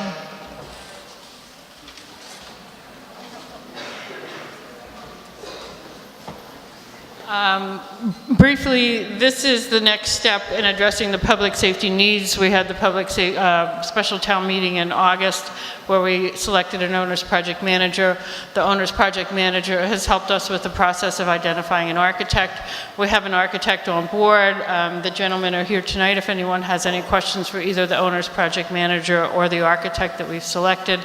The process from here on out will be to look at the various sites that the town owns, try to consider other sites that may become available in talking to private landowners with appropriate properties, and through a series of public forums, keeping everyone engaged in that process, and ultimately selecting a site, developing 60% design, and pricing that and bringing that to annual town meeting in May 2009, 6 months from now. If there's any questions, please feel free. Well, if you're going to speak, you need to come up to a mic.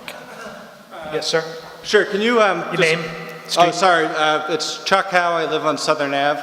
Can you just clarify or elaborate on whether this design will be produced for a specific site or a specific set of sites? And the question behind the question is this: how does this get us closer to finding the right building on the right site?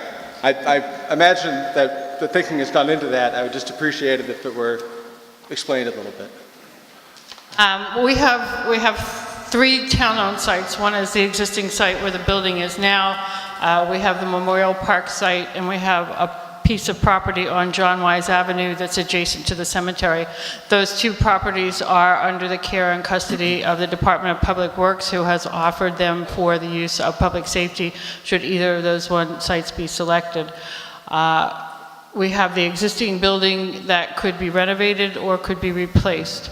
So with the help of the owner's project manager and the architect, we'll be looking at those sites, trying to understand the advantages and the drawbacks of the different sites, and looking at schematic designs that would be placed on any of those properties. We are also in the process of talking to private landowners. In town, we have identified a series of 4 or 5 properties that we are asking people if they would be interested in negotiating with the town for the purchase of it. These are within a certain distance of the center of town. They have to be certain access on a main road and of a certain area. So that process is ongoing as well. The architect and the owner's project manager will lead the site selection process by understanding the requirements of our departments and then looking how they fit on the various sites. And it is our intent, and I say our intent, and I'm speaking more as the chair of the town building committee, to engage the public in this process to any extent. Our meetings are open. We hold them on the 3rd floor of town hall so that there can be graphics. We want this to be a very open process. We understand that what we went through in May ruffled some feathers because a lot of it was done in executive session at the request of the owners of the property we're looking to purchase. We understand there's a lot of differences of opinion in town. At the end of the day, we're going to have to come to consensus on this because we do need to replace both the public safety buildings. Fire and police have insufficient facilities, and it's something that is way beyond overdue. So we're going to keep working at this until we get it right, and that's what the architect is on board. We have professional architects who are experienced in municipal design. They have experience in public safety design, and actually the firm that we've selected, Johnson Roberts Associates, they do exclusively municipal design. They're very used to getting in front of crowds like this and explaining the whole process and giving people a sense of why decisions are made, what the advantages are. We intend to keep both public safety departments heavily involved. We have 2 representatives from police and 2 from fire on the committee, and those departments will be involved in every step of the process as well. So we're trying to develop with the architect and the owner's project manager a very transparent process where we're going to look at all the sites. We're going to talk about John Wise Avenue. We're going to talk about what's good about it, what's bad about it. There's wetlands, there's a slope site. Memorial Park is our park. It's got a slope site. The existing site has potential contaminants. We're having those investigated. So we're really trying to turn over every stone here to see what is going to be the best, because this is something we're going to live with for the foreseeable future, and we need to get it right, but we do need to get it done. So does that answer your question? Thank you. Any other discussion?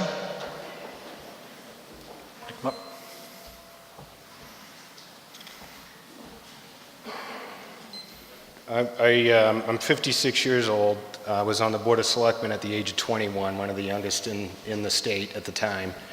And we were working at this same project that many years ago. I sat on the building committee looking for a place to go. My question is, $637,000 is a huge amount of money. I realize it's your next step, but we don't even know where the heck it's going to go. And it's like hiring an architect before you know what you want to build.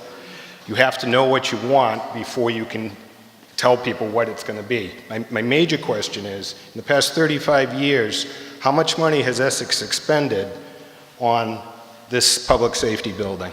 In research, in all the hired help that we've had to go through, and now this is the biggest number I've seen yet. I'd just like to know if you know what that number is. That number includes the process of site selection, which is one reason that it is substantial, because we need someone to hold our hand and look at all the different sites. The town building committee has been working on it for 9 years, and we had recommendations and we had opinions.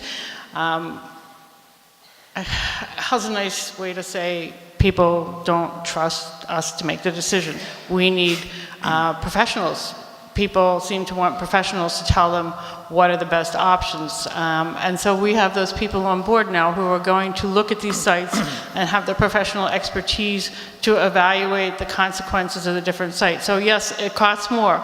It's costing more because we don't have a site, because we have to look at 3, potentially 4 sites and be able to explain to everyone why this site is better than that site and why this site, there's a lot of moving parts to it, and we do need the professional guidance. I mean, I can tell you what I want to do, but that doesn't mean it's the right answer. We need to have facts and figures that validate which is actually going to be the most cost efficient, which is going to be the most serviceable for the departments, and at the end of the day, we are looking for something that's cost efficient. We need to find a solution that is, I don't want to say the cheapest for the town, but really is the most economically responsible, which I guess is a nice way of saying cheap. So that wasn't my question. My question was 35 years, how much has the town spent? How much has the town spent in 35 years? On that particular project. I don't know. Okay, we're not going to have a discussion. But we don't have a building yet. We don't have a building yet. And just the question is, do we know how much we spent over the years for a study on a public safety building? If you don't know, you don't know. I don't know. So, That's your answer. It's an answer. We have some studies. All the material, the recent material is online. It's there. It's a large number, but at the end of this number, we're going to have 60% construction documents to bring to town meeting to fund the construction of the project. And it's not going to get cheaper. The other thing is in this budget is looking at all of these sites. If we are able, by our own volition, will, whatever, we decide to eliminate a particular site, then that's one less site that the architect needs to evaluate and less money that we need to pay for that particular option. So we're going to be working, the town building committee, we continue to work. We really welcome input, and if people have opinions, ideas, our meetings are open, they're posted. We want this to be an inclusive process. Help us. Thank you. Any other oh, sure. On LeBaron Road. What was the name again, please? Judith King. And I just had a point of information here because a number of these articles are referring to the real estate fund and spending money from it to fund things. So I just wonder, how much is in the real estate fund? Brendan, Sale of real estate. Brendan's going to answer that for us. So that's printed on the handout toward the bottom. Currently $7,439,936. This project proposes $637,000, which would leave just over $6.8 million in the fund. Any other discussion?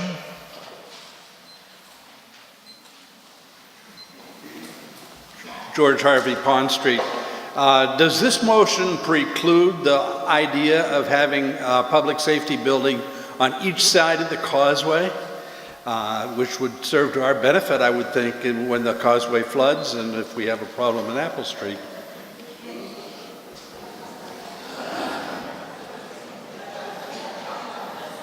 We've had some discussion of that.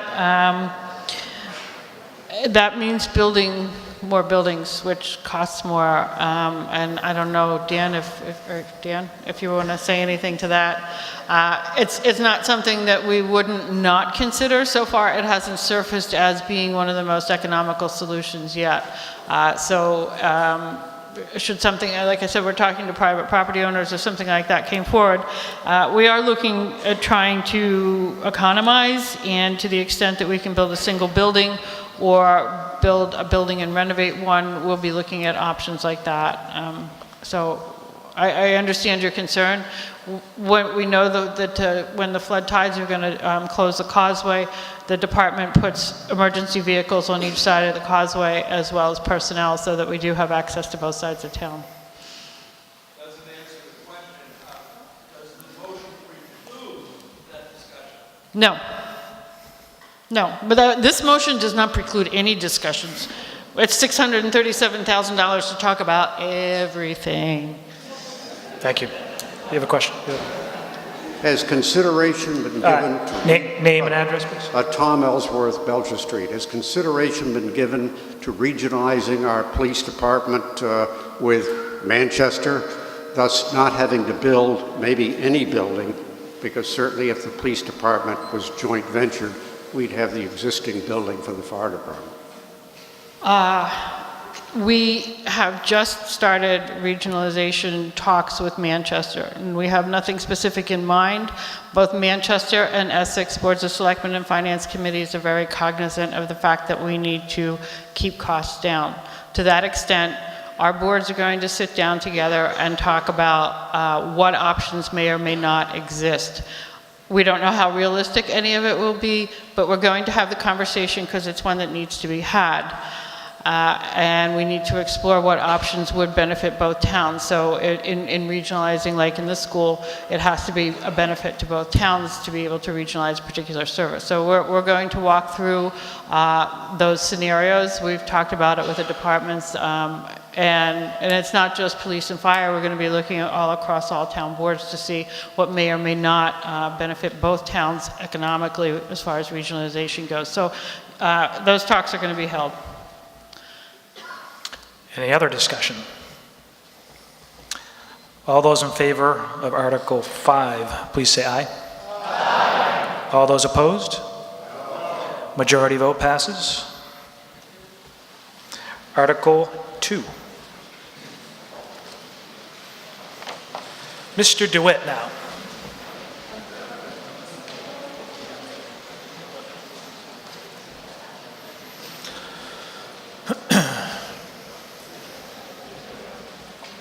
I, Trescott DeWitt, move that the town vote to transfer from wastewater free cash the sum of $25,000 to be added to the wastewater department sewer maintenance line item for fiscal year 2019. Is there a second? All those in, oh, any discussion? Sorry.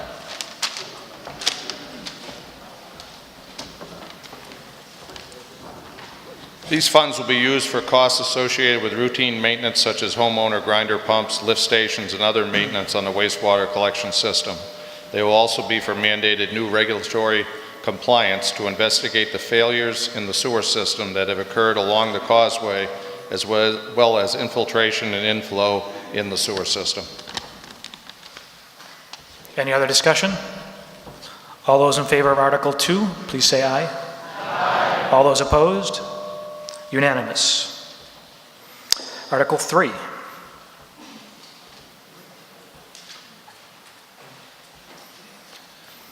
I, Peter Fippen, move that the town vote to transfer from the PEG Access and Cable Related Fund the sum of $15,700 to purchase and install necessary switchgear and related devices and services or anything related to or incidental thereto to make the town fiber optic municipal area network functional. Is there a second? Discussion. The 5 town buildings have been connected externally with fiber optic cable. This funding will connect the equipment from the outside of the building to the equipment inside with fiber optics. Any other discussion? All those in favor of Article 3 say aye. Aye. Opposed? Unanimous. Article 4.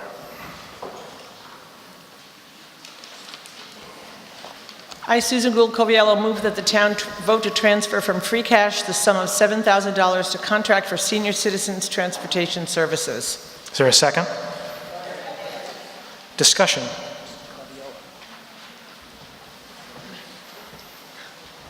When I was young, they let me be on the school committee. Now I'm old and I'm on this council on aging.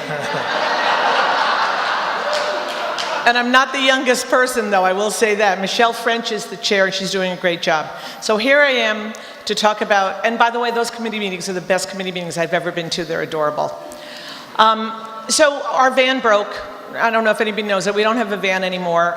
We were able to get the old police chief car, so we're able to transport some seniors to appointments and things, but we need more reliable transportation, especially for folks who are in wheelchairs and handicapped folks. So this money will be used to contract out, and our services, since we have started this program, that we've had many more trips, lots more folks are being served, so I hope that you will support this article, because we're all going to be there someday. Any other discussion? Seeing none. All those in favor of Article 4 say aye. Aye. All opposed say no. Unanimous. Oh, I'm sorry. I thought you walked away. No, take the vote. No, I'm coming back for the next one. Oh, so all those opposed say no. It's unanimous. That's what happens when you get old. Mr. Moderator, I'd like to move Article 13 ahead. I wouldn't know about the getting old yet. What? What is that?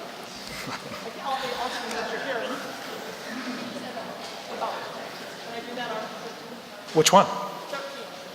Do you have a motion to move it? Yes. In front of the other one. I move that we move. I need that in writing as well. Ah.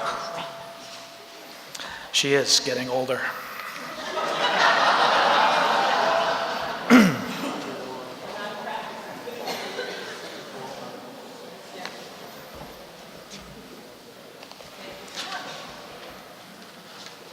Sorry, gang. I, Susan Coviello, move that Article 13 be considered before Article 6. Is there a second? All those in favor? Opposed? We will look at Article 13. Only so I don't have to come up here again later. I, Susan Coviello, move that the town vote to transfer from free cash the sum of $2,150 for tree and shrub maintenance and or removal work at the senior city... the Essex Senior Center property at 17 Pickering Street and all costs incidental or related thereto. Is there a second? Discussion, Susan. There's some shrubbery and tree issues around the building. They need to be removed. Any other discussion? All those in favor of Article 13, please say aye. Aye. All those opposed say no. Was that a no? No? Unanimous.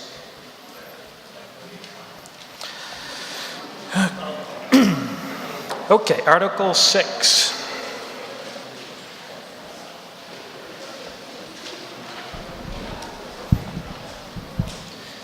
I, Andrew Spinney, move that the town vote to transfer from free cash the sum of $16,000 to A, design and renovate space within the police and fire headquarters building at 24 Martin Street into a police department prisoner processing area and all costs incidental and related thereto, and B, to purchase, set up, place, and equip and wire a storage container, to be placed outside the building to serve as the police department evidence area and all costs incidental and they're related thereto. I'm going to have Sergeant Paul Francis talk on this article. Is there a second to that motion? Discussion, Mr. Francis. Excuse me, I'm Sergeant Francis. We met earlier. What we're asking for here is to simply be able to repurpose a room that currently we use for evidence and property into a processing room to utilize when an individual is arrested, while a more permanent solution is being addressed with the public safety facility. If approved, we would utilize a secure storage container that would be housed next to our buildings to maintain our evidence and property. This is included in the proposal. The reason we are asking for this is to try to minimize the time that officers have to be out of town and arrestees are in our custody. This should significantly cut down the potential for litigation and injury to officers and arrestees. Unfortunately, there are times when we go to Middleton Jail when we are denied entry to the jail while a prisoner head count is being performed. This can take upwards of 35 to 40 minutes. On one occasion, Detective Shamshak had arrested an individual for operating under the influence of alcohol and was denied access. He was unable to utilize the breathalyzer, which is ours, which is in the lockup facility, and was left with an arrestee in the back of his cruiser and trying to find a place to take her. Just last winter, Officer Edwards had an arrest during a severe snowstorm in which he had to go all the way to Middleton and then back to court in Gloucester during a severe, as I said, a severe snowstorm. This is the case with a weekday arrest. If we make an arrest during the week, we still have to go all the way to Middleton to process them, and then we come all the way back and go to Gloucester District Court. You can understand how it might be a problem and how there might be some issues that come up with that sort of thing. And I also know there are some of you that are under the impression that this will be a holding cell. This is not a holding cell. We're looking for nothing more than a separate area out of the view of the public to be able to process arrestees and have the bail commissioner come right to our station and release them as quickly as possible. This can be the case in the majority of our arrests. However, in the few instances in which an arrestee is not to be released, we still have the option of taking them to Middleton Jail. That's when someone can't be bailed and what have you. We wouldn't be able to hold them because we don't have holding cells. We've done our due diligence in this, and we've had representatives from the Department of Public Health come into the station and advise us what we should and shouldn't do. And based upon what we've talked about with them, this is what we've come up with, and this could help our offices to be able to process arrestees better and quicker and get them out the door, which is what we want to do. That's basically it. Any other discussion? Sorry. Lisa? I would ask you to support this article because I understand from talking to some of our officers and our chief that this is the single most thing that will help them do their jobs better and serve the public in Essex best. So this is not a request for anything other than to do their jobs. They've said that this is more important than locker rooms and showers, which are things that are deficient in the building. This is their single most important one. So I think it's worth giving it to the department. I think they deserve it. Thank you. Any other discussion? All those in favor of Article 6, please say aye. Aye. All opposed, say no. Unanimous. Before I go on, back to the school building, there were 405 votes cast, 314 for, 91 against. It passes by 2/3.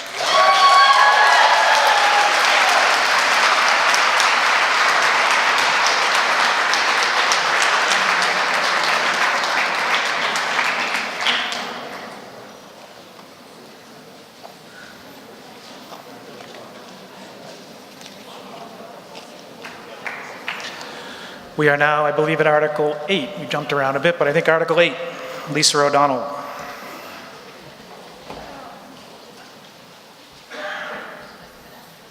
Yeah, and after all that, I'm going to talk about dogs. I, Lisa O'Donnell, move that the town vote to amend Section 4-16.6E of the Town of Essex Animal Control Bylaw as shown in Article 8 of the Fall Town Meeting warrant. Is there a second? Any discussion?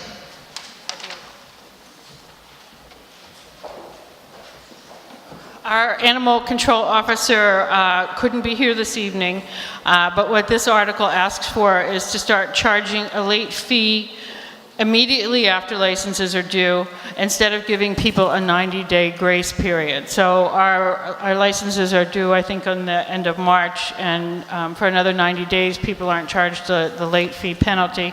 What we're asking is that immediately after the due date, the penalty goes in effect.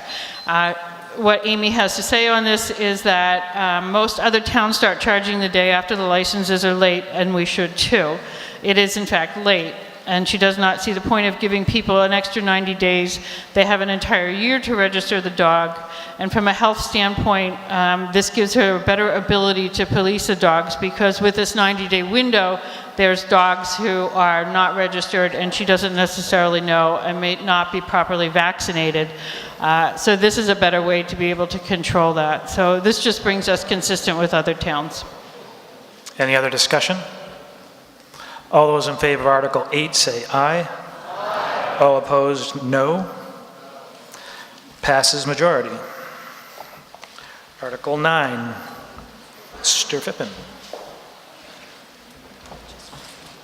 I, Peter Phippen, move that the town vote to transfer from free cash the sum of $16,500 to be used as a match to a state grant program for the design and/or construction of renovations and improvements to the Canomo Point seawall system.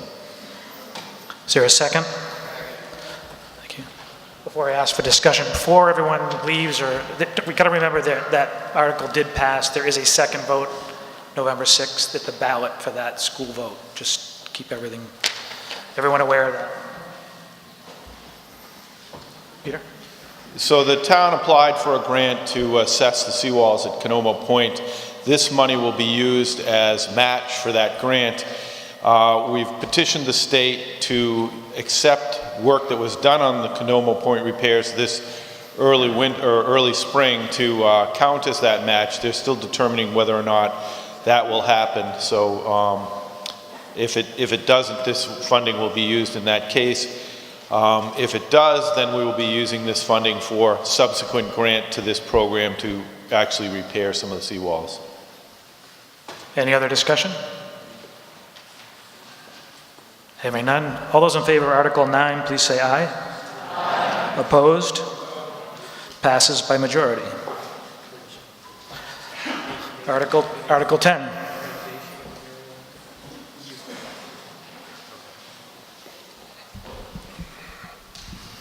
I, Andrew Spinney, move that the town vote to establish a new stabilization fund known as the Canomo Point Repair, Maintenance, and Improvement Fund for the purpose of providing funding for repairs, maintenance, and improvements to common areas and structures on the town-owned land known as Canomo Point, and to transfer from free cash the sum of $100,000 to be added to said fund.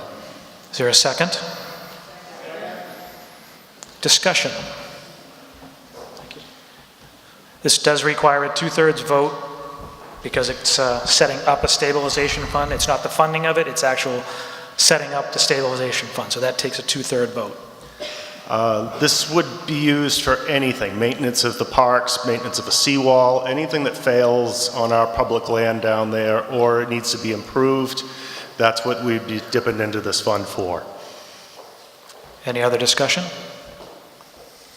All those in favor of Article 10, please say aye. Oh, sorry. Just walking around. Good evening. My name is Derek Brown. I live on Canomo Point Road. What was the name, please? Derek Brown. And I guess this discussion is all about the storms that we had last winter at Canomo Point, which were incredible. And they just showed the vast amount of energy that could be unleashed on the shoreline with a little bit of climate change. And we're talking about putting 100 grand in, which is like peanuts compared with this big ticket item of the school that we've just been talking about, where we're going to drop about 30 mil. If you're going to drop 30 mil on a school, you expect to get like 50 years out of it. A lot of climate scientists now say that within the next 50 years, the tides and the sea level rise around the northeast is going to be between 8 and 30 inches. So there's no way that throwing 100 grand here and there is going to stabilize anything.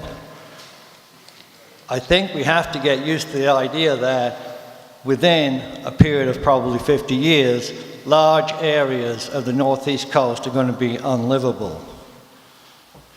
And what this question says to me, what this article says to me, is that are we just going to carry on chucking money at this situation, this worldwide situation? It's just like paying a fine every so often because of our addiction to oil, which we don't choose to look at. If we're just going to check it as business as usual, and every so often we got to boost the protection around our real estate investments.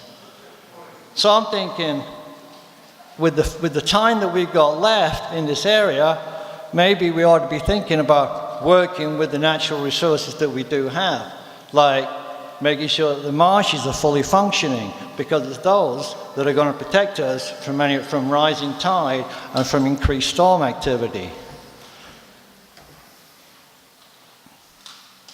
That's going to take a bit of thinking about and a bit of involvement from us all, because our current myth that we're in control of nature has just gone totally out the window. The climate genie is not coming back into the bottle anytime soon. It's going to be here for a couple of thousand years at least, and nobody knows how high it's going to go. So I think we should treat our environment around here with the notion that it's not the environment's not going to be around, we're not going to be around, so what can we do so we can survive together? And protecting the salt marshes is of vital importance. And one thing that we can do immediately to protect the salt marshes is cut down on boat traffic. Mr. Brown, I'm trying to get the relevance on setting up a... The relevance is that we're going to build this seawall. In 10 years, we'll build another one. And in 10 years, all we're doing is saying, all right, we're still pumping CO2 in the atmosphere. Let's just keep defending against it, instead of saying, let's do something about it and let's protect what's already protecting us. So that's where I'm at. Lisa? We are doing a lot to address climate resiliency in Essex, and that's an ongoing conversation. This fund can be used for park improvements to make Canoma Point more accessible for Essex residents as well. Thank you. Any other discussion? Sure. It's Chuck Howe, 48 Southern Ave. I'd like to know what the rationale is for establishing a separate fund rather than funding this maintenance work in the same way the town does other town-owned land and other parks. What's the need for a separate fund rather than just funding it through the DPW or whatever it might be? This fund is specifically for the areas of Canoma Point that are town-owned and that we need to invest maintenance in. And this is all sort of a new park area. We've recently built a park. The intent is over the next 15 to 20 years to also make some other public access improvements out there. So this is a fund that's specifically set aside for Canoma Point. The reason that we single Canoma Point out is because that was a settlement with the DEP. We've retained a certain parcel of land out there. There's tenants on it for the next 20 years. And it's sort of a separate part than the rest of Essex. And this isn't sort of regular maintenance that the DPW would do. We do have a dock and a pier out there, and we have stone piers out there. and like the seawalls, but we're also looking at doing some other parks. So the intent here is to continue to fund this stabilization fund so that we know we have money to always take care of the Canoma Point Park, because that was part of the process when we resolved the issues at Canoma Point. We had sort of committed to making sure that public access was a constant and continual improvement. So this is the first step in that. Any other discussion?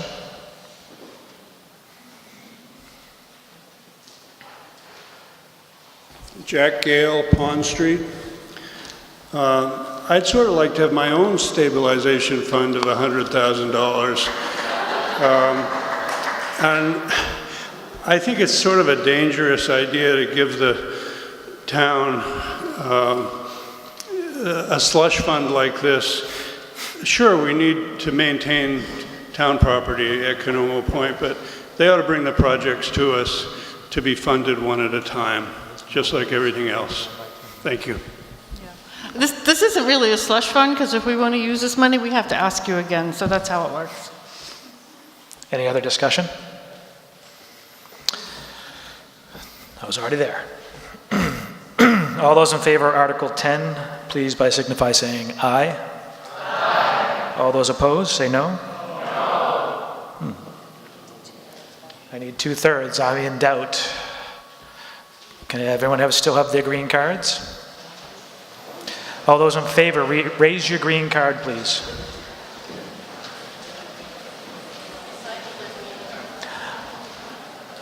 I am no longer in doubt. I believe there is a 2/3.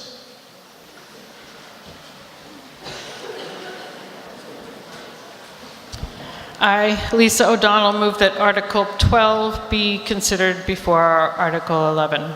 Is there a second? Discussion.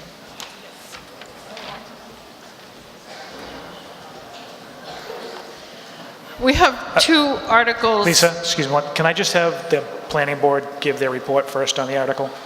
I'm sorry? I need the planning board. Oh,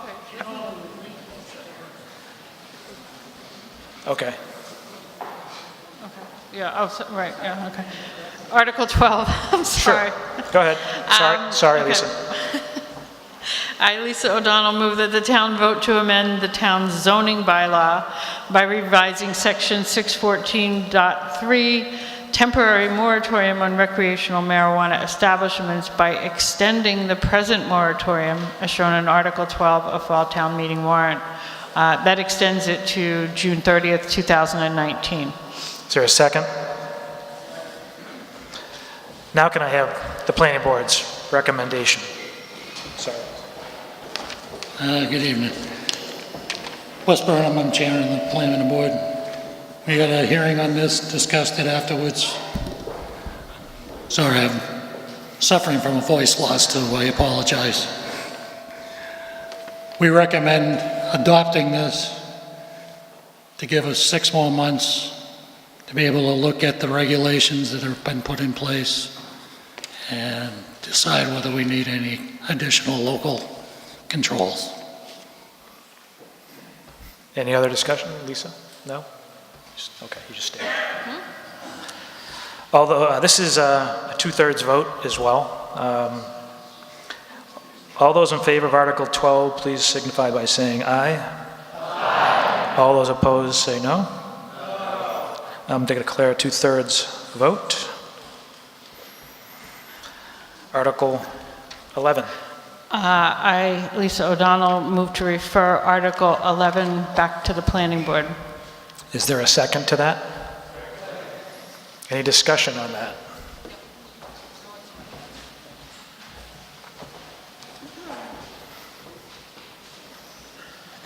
Since we passed Article 12, which extends the moratorium through next June, the end of next June 2019, I believe that it makes sense to have the planning board review this topic and be able to hold hearings and get feedback from the public from townspeople to understand what people want to see in the town.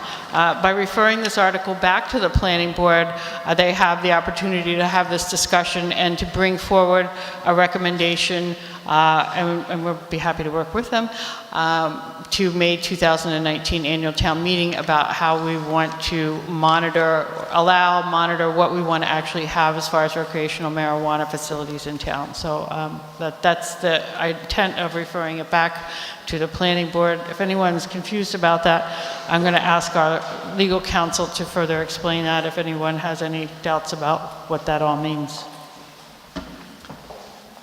Discussion? Hey, Rob Fitzgibbon, 18 Main Street. I would encourage the planning board to reach out to the finance committee. We're very interested in learning about the economic pros and cons of recreational marijuana facilities for the town.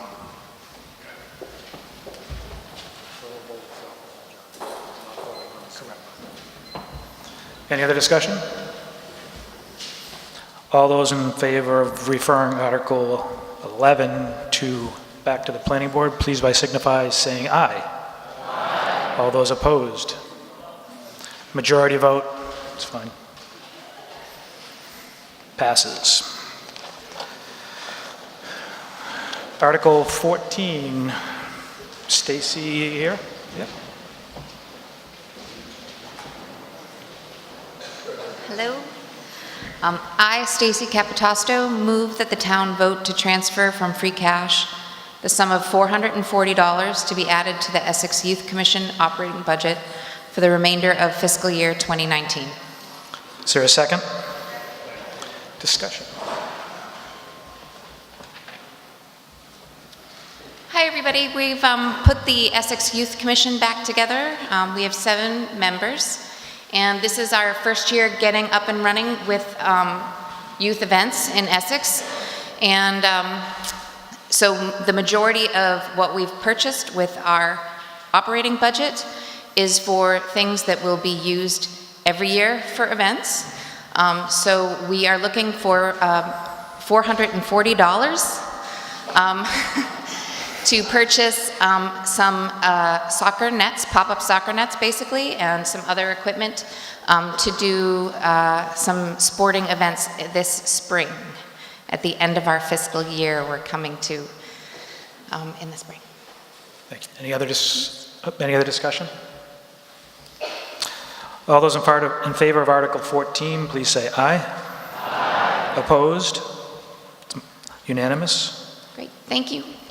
Halloween event this Sunday at the Grove, 4 to 7. Article 15, Mr. Rulo.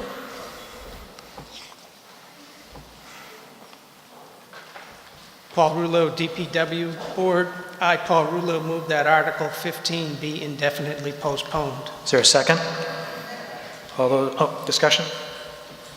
There was a cemetery article, and we had decided to defer it. All those in favor of postponing Article 15, please say aye. Aye. Opposed? Unanimous. Article 16. I, Paul Rulo, move that the town vote to amend the vote taken under Article 8 of the May 7, 2018 annual town meeting by rescinding the sewer debt repayment principal and interest appropriation of $350,284 to be raised by taxation, and in its place appropriating the sum of $328,911 to be raised by taxation. Is there a second? Discussion? In the spring, the town voted to approve the sewer budget. Part of that budget, we had debt repayment by taxation for the town's portion of the sewer at approximately $350,000. This article will reduce that amount to $328,911. Any more discussion? All those in favor of Article 16, please say aye. Aye. Opposed, say no. Unanimous. Article 17. Don.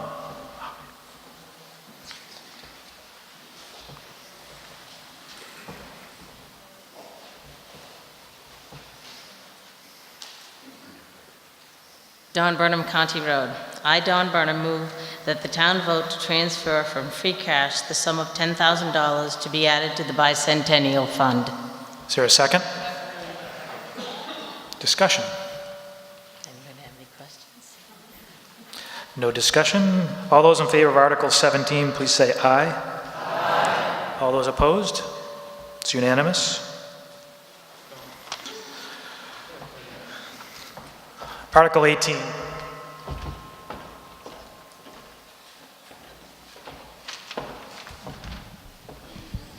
I, Andrew Spinney, move that the town vote to authorize the Great Marsh Brewing Company at 99 Main Street to purchase 2,500 additional gallons of sewer capacity in accordance with Section 7-7.5 of the Town of Essex bylaws.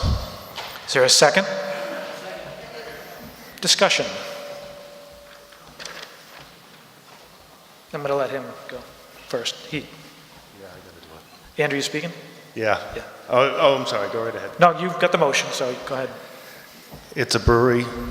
Think about it.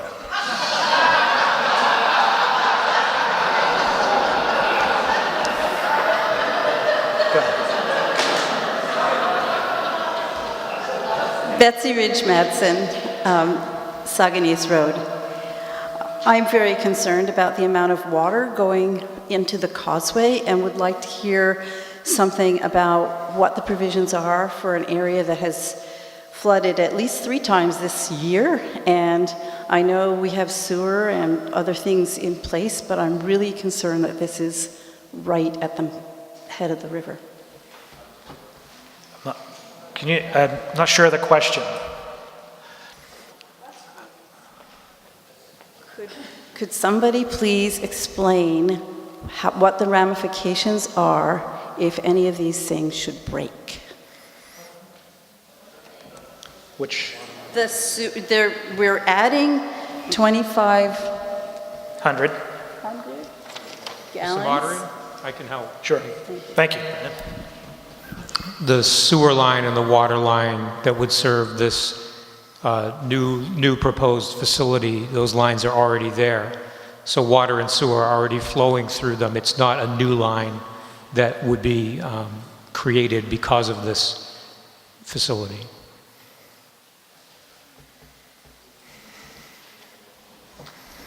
I think we heard earlier tonight that the sewer line had a problem this year, and we also know that the high tides and storms have flooded that area, and I'm really concerned that we're adding water to that small piece of filled land. We're not adding water. It's contained in the through the pipe. It's not outside the pipe. Trying to contain it in the pipe. Mike? Thank you. Mike Dyer, Indian Rock Lane. Just a question about our, I guess, our spare capacity. I think we've sold some capacity to a couple of commercial establishments. Can you tell us where we stand with reserve capacity at this point and what the prospects are for possible, I guess, residential hookups as time goes on, people who are still within the district, and how that's all sort of being managed? Sure. A quick summary of the Town of Essex sewer system. We have a memorandum of agreement with the Town of Gloucester that allows us to discharge 225,000 gallons per day. We have approximately 584 connections. Currently, we have approximately 35,000 gallons per day of spare capacity. We have additional flow that we have on board in case for future development within the town if we want to build another school. But commercial and residential development, we have an additional 35,000 gallons per day of excess flow that is available for use. Any other discussion?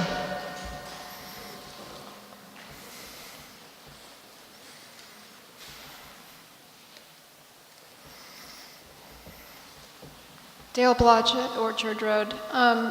So if we have 35,000 surplus gallons, how many gallons, how many thousands of gallons does a residential home use? And how many is the brewery asking for? Residential properties and business buildings are rated on sewer flow based on septic system regulations, Title V. For example, a typical house of 3 bedrooms, we have a state guideline that we use that's 110 gallons per day. Per bedroom. In the instance of the brewery, which is actually a restaurant, it's based on the number of seats in the restaurant to get to the 2,500 gallons per day that the business is requesting.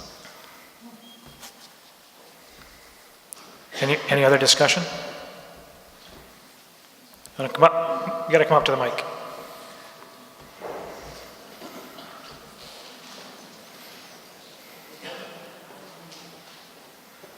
Ted Marshall, Pickering Street. I'm just wondering, if we only have 35,000 gallons a day in excess, how much are they asking for again? 2,500 gallons per day. 2,500 a day, okay. And we're selling this to them. What do we get out of it for selling them our capacity? Well, we're trying to increase the economy of scale, sir. Right now we have a pretty high sewer rate, so if we can get more customers on the sewer, we have a lot of fixed costs as far as payroll, chemicals, electricity. So if we could increase the flow, we're hoping to reduce the unit cost that we charge to each of our customers. My other question is, there was an existing restaurant there that had existing flow. Why do they need so much more? Well, that's the customer's choice. He had chosen to request 2,500 gallons per day based on his plan. Any other discussion? All those in favor of Article 18, please say aye. Aye. All those opposed? Passes by majority. Article 19, Mr. Buttrick.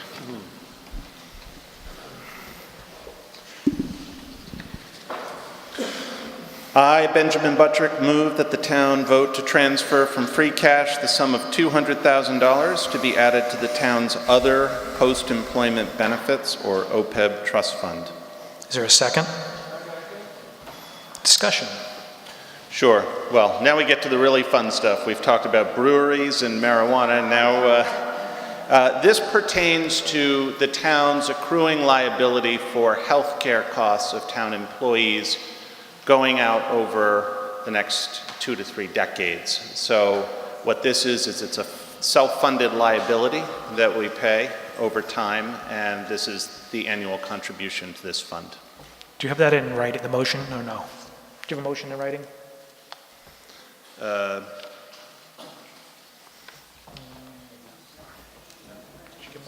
Single sheet somewhere? Should be a single sheet. Hold on.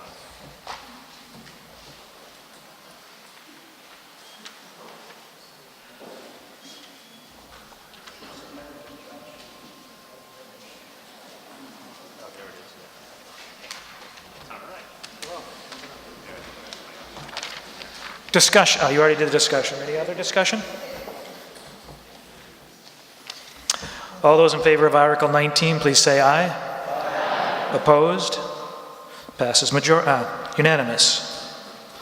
Article 20. All right, Article 20. I, Benjamin Buttrick, move that the town vote to transfer from free cash the following sums of money to be added to the following stabilization funds: Building Capital Improvements Fund, $20,000. Recreational Capital Improvements Fund, $20,000. Purchase of Vehicles and Major Equipment that Qualify as Capital Purchases Fund, $20,000. Town Hall Library Repair and Maintenance Fund, $20,000. And Municipal Street Lighting Repair and Maintenance Fund, $3,000. Is there a second? Discussion.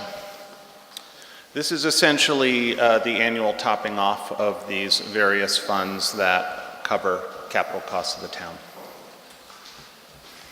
Any other discussion? All those in favor of Article 20, please say aye. Aye. Those opposed say no. Unanimous.